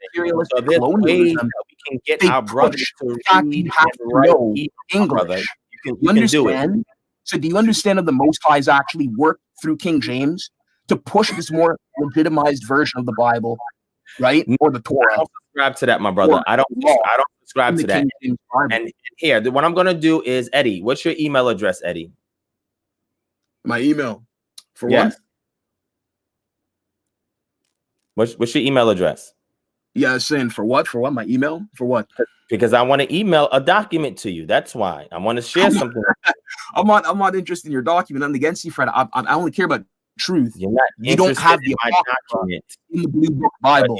Anyone listening now, go to the Blue Book Bible, and then go try to look for the Apocrypha. Slow down, you won't find it. Slow down, my brother. Slow down, my brother. Slow down. I have the Apocrypha, right? But if you go to the King James Bible, listen. Ask yourself, hold on. Why in the 1611 version, but in this more modernized version, why has these other 14 books be taken out? All right, check it out. You're asking questions that there's the answer to everything you're saying, right? So since you don't want me to send you a document, however, you want me to sit here and listen to what you have to. Wait, hold on 1 second. I'm gonna let you speak. You want me to sit here and listen to everything that you're saying, right? Right. However, what I simply want to do is send you a document on your beloved 1611 King James version of the Bible. So we can have that. Hold on, let me finish. That's your ancestor dialogue. Because it's not a true Hebrew. It shows all too clearly. Too pristine. You don't bring for your people.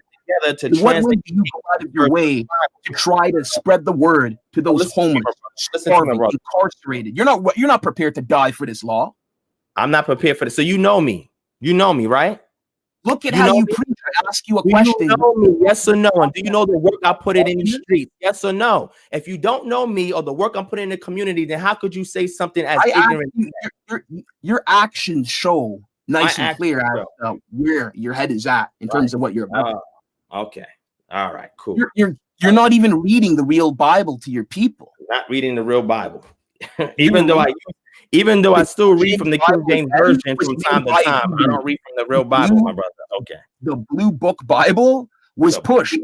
The Blue Book Bible, my brother. There's no such thing as a Blue Book Bible. What are you talking about? It's a website that has various translations, including the 1611 KJV version. It's a website that offers translations and tools for Bible study, including the 1611 KJV version of the Bible. Incarcerate all of your Hebrewic brothers and sisters. Where do you think that term comes from?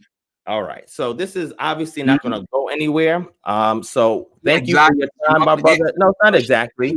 I don't have a problem talking with you. For you to lead a congregation, my brother, and not have discipline to have an adult conversation tells me why I would have difficulty trying to send any kind of congregation that you have.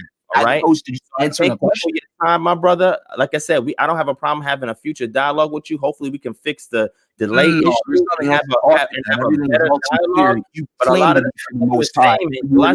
saying is out of ignorance. So I'm gonna pass it off as you not knowing much about me, what I stand for, and what I do. And that's fine. You can have your opinion, my brother. They don't have no weight on me. Simply what I'm saying is, you to me.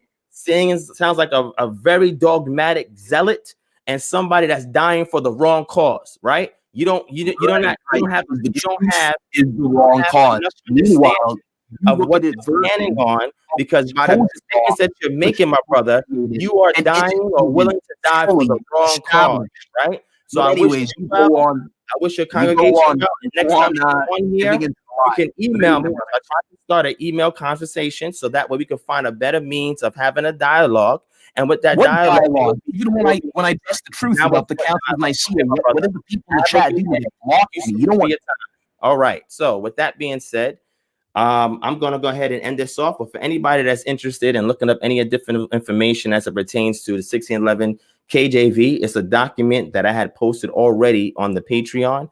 And I'm going to show it to you guys right now. I was trying to share it with the brother so that he has a resource so he can look into why I hold the position that I do. But he simply wants to have a very thick, skull-headed position and do not want to hear anything that I have to say. So therefore, because he doesn't have the discipline in order for him to hear what I'm trying to convey to him, I'm simply going to provide the resource to the audience. Again, if you guys are part of the Patreon, you can definitely check it out yourself. But I'm going to show you on the screen what I was attempting to share with him, so that way he can answer to the things that are listed in the 676 page book in regards to the King James Bible. So let me bring it up on the screen so y'all can see. All right, let's go ahead and let me show it to y'all right here. All right, and it's crazy because I let the brother come on here and I let him talk. I wasn't really interested in nothing he really had to say. However, I wanted him to give him an opportunity because he felt that he was getting beat up by the chat. So I wanted to give him an opportunity to voice his opinion. He did. I disagree with it, but I didn't say nothing bad about his character, anything about him until he started talking about me. It's like, well, you don't know me to make these judgment calls, but you're entitled to it. You ain't the first person to have done that. It's not going to affect me. The people that I interact with day to day and the things that I do in the community is well known, and it speaks louder than anybody, some random person on the internet's opinion. Doesn't mean much. But if you want to talk about information and say the Blue Book Bible, what the hell is a Blue Book Bible? Can somebody produce for me a Blue Book Bible? If you can find something called the Blue Book Bible, and that's a version, I want to put up some money on the screen. Let me put some money on the screen. Somebody can find this Blue Book Bible. I don't know where that Blue Book Bible thing is, but maybe somebody can find it for me. And let me go ahead and put some money on the screen while we go over this article. In case somebody's interested, maybe you can get me to figure out what he's talking about. But I have $100 here that I'm willing to wire to anybody if you can find the Blue Book Bible. What the heck is a Blue Book Bible? Because on the Blue Letter Bible website, they also have the King James Version with the Apocrypha. What is he talking about? Anyway, if anybody can find the Blue Book Bible, that's a tongue twister, version, here's $100. Okay? So somebody, please, if you can find the Blue Book Bible version, here's $100 for you, because I simply cannot find it. Okay? But $100 is here. All right? Secondly, there's a ton of information here in this document that I wanted to share with the brother if he took some time, where we can go into tons of information as it pertains to the King James Version and things that he obviously does not know anything about. And that's why I said that people can be zealous, but they can be zealous for the wrong cause and die for the wrong reason. Now, for somebody to say something about me and what I'm willing to die for is be somebody that really knows me personally, and that brother does not know anything about me or how I put my life on the line several times for this community. However, if he took the time to read this and he would understand all 636 pages of every nook and cranny that we can unravel and overturn in regards to the King James Version. And again, this is not to shame any of my brothers and sisters out there that use the King James Version. If you use it and that works for you, that's fine. However, I'm saying if you want to contest somebody who does not use it and you're not thoroughly familiar with all of this data here, it becomes a problem. I didn't say anything about the character of King James, but he went off about the character of King James. I said nothing about Edomites. He went off the character about the Edomites. I said nothing about the Gentiles. I didn't say nothing about any of this. He's talking about all of the stuff that's irrelevant to anything we discussed earlier, anything that was being discussed in the chat, or anything of any importance. However, I'll be more than willing to sit down and speak to that brother in person when we get to Toronto and we set up our chapter in Toronto. I have no problem talking to that brother. No, I will never join that brother's congregation. However, I told him I had no problem visiting, and he went off on that when I said I will never join, talking about I should join his congregation.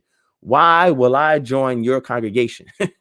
Who is this random person that's telling me that I should join his congregation? Come on, man. Stop that. Stop that. I tried to be respectful, right? I didn't call him any names. I tried to be respectful. Y'all saw I let him talk, right? And this is what I afford. So after listening to this, who's going to want to join his congregation? You're not fooling nobody in this chat. You're not fooling me and any of the thousands of people that are watching this video. I don't even know who you are. Where's your work? Where's your resume? Show it to me. Let me see it, and then I'll consider another conversation with you. My email address is down there. You wouldn't want to even give me your email address. What you think? I'm going to send you a virus or something? You're not that serious to me that something like that, I would take time to do that, my brother. It's not that serious. If I wanted your IP address, I can grab it because I have a script running on here, and I know everybody's IP address that comes onto this chat. So if I wanted to locate anybody, I could find anybody I want to because I'm in IT, the type of work that I do, internet security. What I'm simply saying is I simply want to send you this document so you can go read it, my brother, and educate yourself in regards to the history of the KJV. And then we can come back and have a more thorough conversation about it. Then I asked the brother, do you read Hebrew? Because he's telling me the Blue Book Bible version I have is given to me by an oppressor. And I asked him about Hebrew. Then he says, well, you really think that your oppressor is really going to, but you're reading English. So the oppressors that brought you over here What language was they speaking? Oh, are you gonna do what Bo does? Are you gonna say English as our original language? That's probably what you're gonna do, my brother. All right. Anyway, so family, if you're interested in this document, just let me know. I'll send it out to you if you want the document. Anybody's part of the Patreon, you can go check it. We have it as one of the posts that you guys can get. And at the end of the day, family, you know, thank y'all for dealing with the brother in the chat. Y'all asked him to get on. I sent the link. He got on. This is what y'all see happens, right? This is what happens. You know, this is what happens. I tried to have a reasonable conversation with the brother. He has no discipline to keep his mouth quiet. He has no patience. So why would anybody want to join him? How he going to tell somebody what they willing to die for? That's hilarious to me. That's hilarious to me. Thank you, family, for watching. Hopefully you guys enjoyed. You can never say that I'm biased. You can never say I never give people an opportunity to talk. I gave him an opportunity to speak what he was speaking, but what was he saying? Somebody say he has 5 subscribers. Does he have videos on his channel? I don't even know. Can one of my mods put the link to his channel in my chat if he has content? I don't even know if he has content or not. If he has content, put him in. Matter of fact, when we was going through the shout outs, I even gave him a shout out. I didn't disrespect him. And I saw the stuff he put in the chat before in other live streams. I gave him a shout out. I showed respect. He came into my platform. That's why I said, if I came into your congregation and started talking like, you ain't going to die for this. You ain't about this. And if I came in this congregation talking crazy like that, what do you think is going to happen? But he can't give the same respect and honor to somebody else's platform that he's jumping on that's not his. Come on, man. Stop that. Yo, drop his link. Somebody drop his link real quick. Somebody drop this link real quick. Somebody drop his link real quick. If somebody got his link, please drop his link real quick. Drop the link so I can see if he has videos or whatever and see what he got going on. All right. So now EDDIE Machete, he's back. He's back in the chat. All right. Somebody drop the link if it was there. All right. Drop the link. It was there. And he says, keep distorting. My brother, Eddie, you're in the chat. You are very distorted in your understanding of reality. Okay. And as it pertains to this Israelite culture, I know you mean well. I think you're overzealous. Okay. I think that there's some things that you need to examine, right? In regards to this truth. I think you need a much stronger foundation, my brother. You know, I don't need to come and call you names, my brother. You know why? Because it's not that serious, right? You're not going to change my character simply because you have bad manners. It's not going to change my character. I'm going to be consistent. I'm going to talk to you like a brother. However, I am going to take shots at you because of the things you said and the energy in which you came in, but I'm not going to outrightly disrespect you. I'm not going to do that. And like I said, I was trying to get some kind of correspondence with you so I can know where's your congregation at. So when I'm in Toronto, I will pull up. It's no problem, but I need information. I'm trying to send you a document so you can research it. We can talk about it and even open up a form of correspondence so you can send me information, right? But you're not even thinking 5 steps ahead. That's why I know you're a checker player. You're not a chess player, my brother, but it's all good.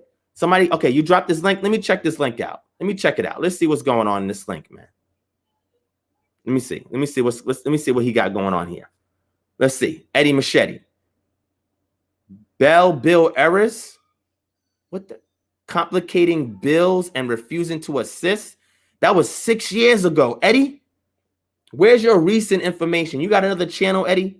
Where can I see your information at? You want me to join your congregation? I don't see anything in these 3 videos from 6 years ago that is convincing enough for me to join your congregation.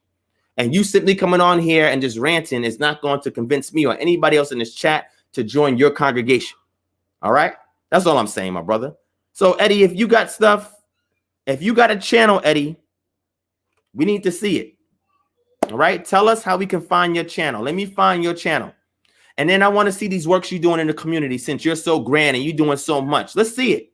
Everything that I'm doing, we have elements of it all over this chat. We have almost 400 videos on this channel right now. You can go back 6-7 years and see all the work we put in the community. You can come down here to Atlanta, make some phone calls and talk to people to see what we're doing. You can go to cities that we go and touch down and ask them what we're doing in these cities. Putting my life on the line. I don't have to do that. I can send somebody else to do that, but I'm out there doing that. Where you at? Our people protesting because the police is out here beating on them. Where you at? I'm going to make a phone call to my people in Toronto and ask around about you to see if you in the streets put it in work. It's light. That's why I said, tell me your name, tell me your congregation. I'll put the word out and see where you at. I want to know what work you putting out there for the community. You talking all of this. I want to see what you and your congregation doing for the community. All right. So my email is down there, Eddie. Send me where we can find you at. Give us some contact information. Let me make a couple of calls and let's see what you're doing in the community out there. I want to see it. If you're talking about you're going to ride for this truth, you ain't riding for nothing, my brother. If that's the case, you be dead already. Why you ain't dead? You know why I said that? Because if you talking like that, you should be a martyr. Right? So when you walk and you move and you do stuff, is there fear from the oppressive system against you and your court and your congregation? Do they fear y'all? They say, man, let's be careful with this EDDIE Machete guy and his congregation because, you know, these guys got the truth. You know what I'm saying? And we scared of these guys. Come on, my brother. Seriously. Seriously? Okay. All right. So I don't see his, where's your work at? I'm giving you opportunity. Look, we 3 hours and 40 minutes. I wasn't even going to take that, but I took it because the chat wanted you to get on here and get some smoke. I did an extra 42 minutes just to talk with you, my brother. Right? And you probably will never be on this platform again to talk to me simply because you don't even have any decorum. Where's your decorum at, my brother? Where's your attack and diplomacy at, my brother? I mean, you're not going to get far in life like that, my brother. You're going to be preaching to your own choir. You ain't going to grow like that, my brother. All right. So I'm simply trying to show you how to navigate. You sound like you're very young, too. So, I mean, there's a lot going on there. But I'm looking for the link. Somebody put the link. Put his stuff is in there. You calling me a deceiver. OK, you're entitled to your opinion. You know what's going to happen after I close this and I lay down? I'm going to sleep like this. A whole bunch of Jews going to come out my mouth while I'm sleeping.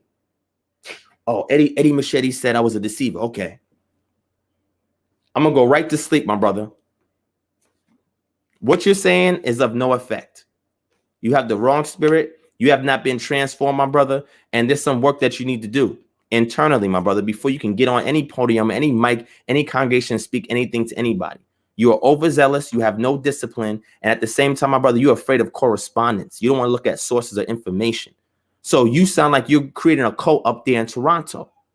So all I'm asking is let me know and let us know who you are so I can make phone calls to my peoples in Toronto and we can come check your congregation out.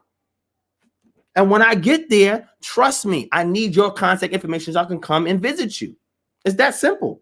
Because I want to see this man that's willing to die for this truth that wants DivineProspect to join his congregation. I need to see this with my own eyes, my brother. I got to see what you're doing over there. You raising the dead over there, my brother? You walking on water? What you doing over there, my brother? You ain't saying nothing that I have not already heard, my brother, at all. I've heard all of that. It's not working, my brother. All right.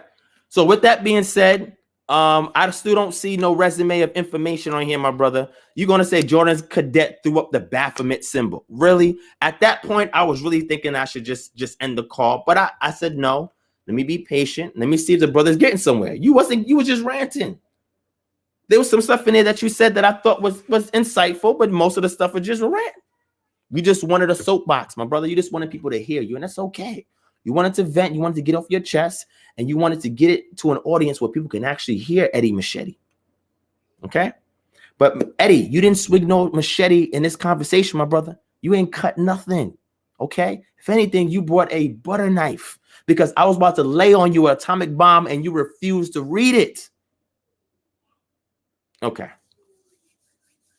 All right. So Eddie, we're still waiting for your work, my brother. The email is there. Our phone number is there. You see, I'm not afraid of nothing, my brother. I put all the contact information out there. Where's yours?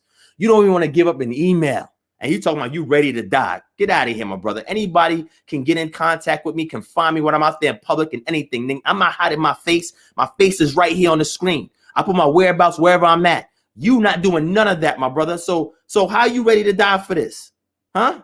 Are you ready for that? I know I got divine protection because people who don't like me, I go into their city and invite them out. Say, yo, come out and kick it and see what we doing out here. I invite them out. My face is all on the screen. You ain't put no face. I don't even know what you look like, my brother. You're not ready to die for nothing because we don't even know what you look like. We don't know what you look like. We don't have your email address. We have no videos from you. We don't know where your congregation is. I'm out here in Atlanta. The address, all that information is there in the chat. It's there on the screen. It's there in the description.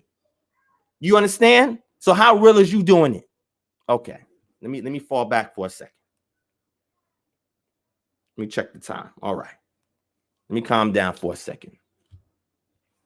Donnell Jones, you're right, but I'm ready for it, my brother. I have no fear of anybody on this planet, because the only one I can allow anything to happen to me is the Most High. And if I'm living righteously and putting in the work that the Most High gives me to put in, then whatever happens behind that happens. That's it.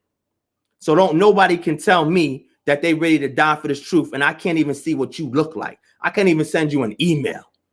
Come on, my brother. You're not ready to die for this, my brother. You're not with this.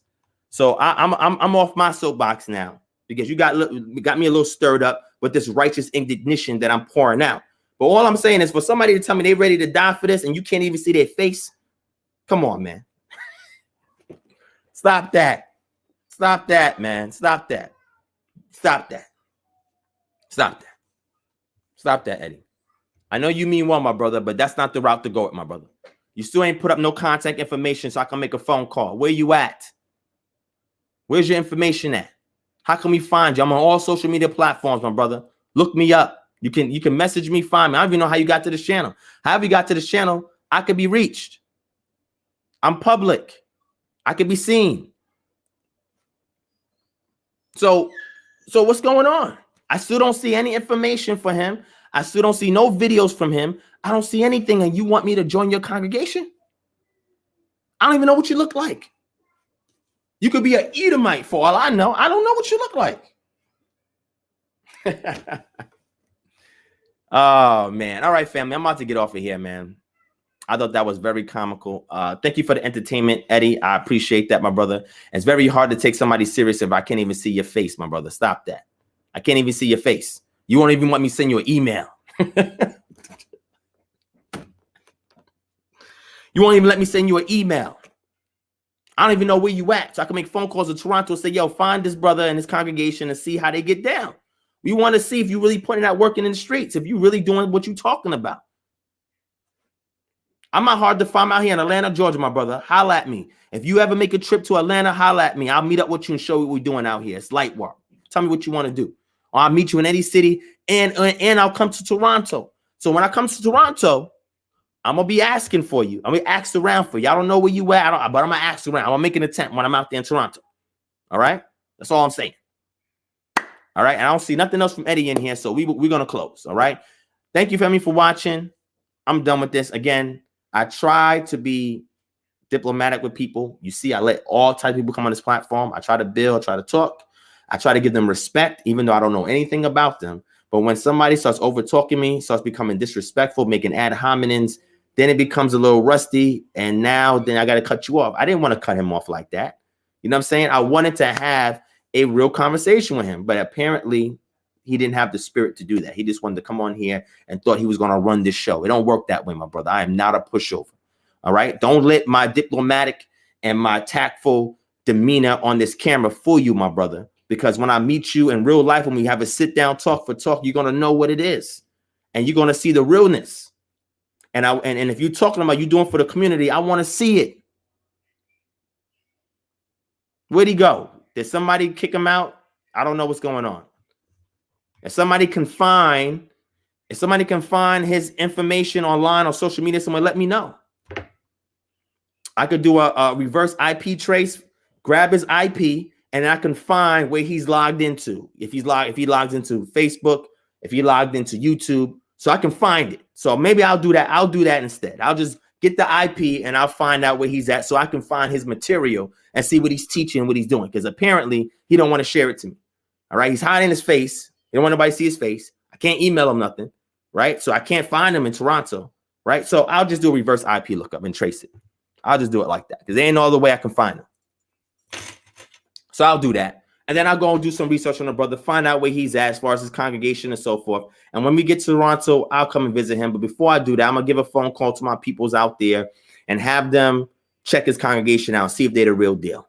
Let me know, yo, Divine, man, they walking on water over here. They turn the water into wine. They're raising the dead, Divine. Yo, you need to join this congregation. If they tell me that, Eddie, I will join your congregation. You won't have no fight for me. I'll surrender the keys to KHM, and you can take the whole congregation, and we can add it to your congregation.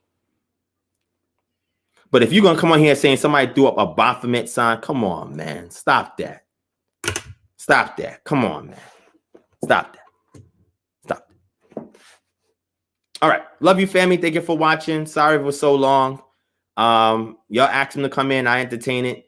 But I appreciate y'all for staying up at almost 4 in the morning. I pray that everybody has a great Sunday.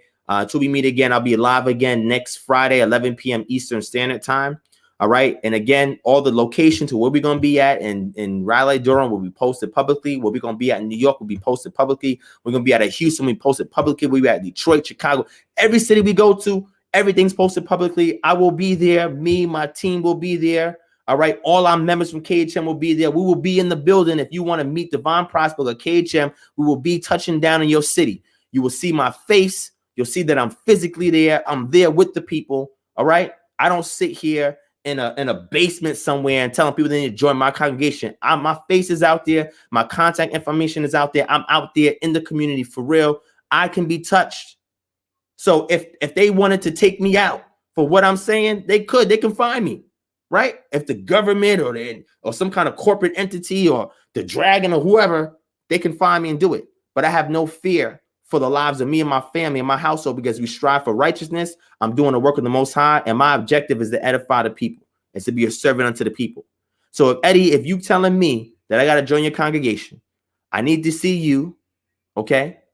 Doing like Peter and Simon Magus. I need you to see you flying in the air and levitating.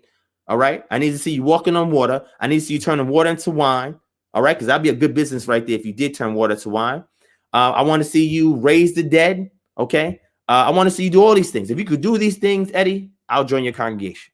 Until then, and if you don't even want to email, my email is there, Eddie. Email me, man. If you really want to build for real and you about this, email me. Okay. And if you're scared to email me, then just make up some dummy email and email me from it. It's okay.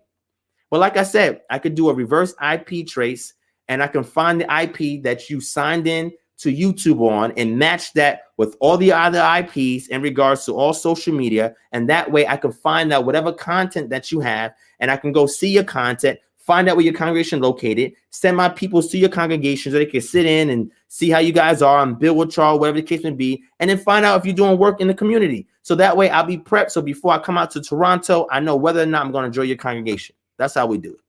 All right. Since you don't want to voluntarily share anything, you ready to die for this, but we can't see your face or get any contact information. I highly doubt that. All right. Love you, family. Get some sleep, get some rest. Hopefully this doesn't give you any nightmares tonight. I love you. Peace and shalom. Shalom.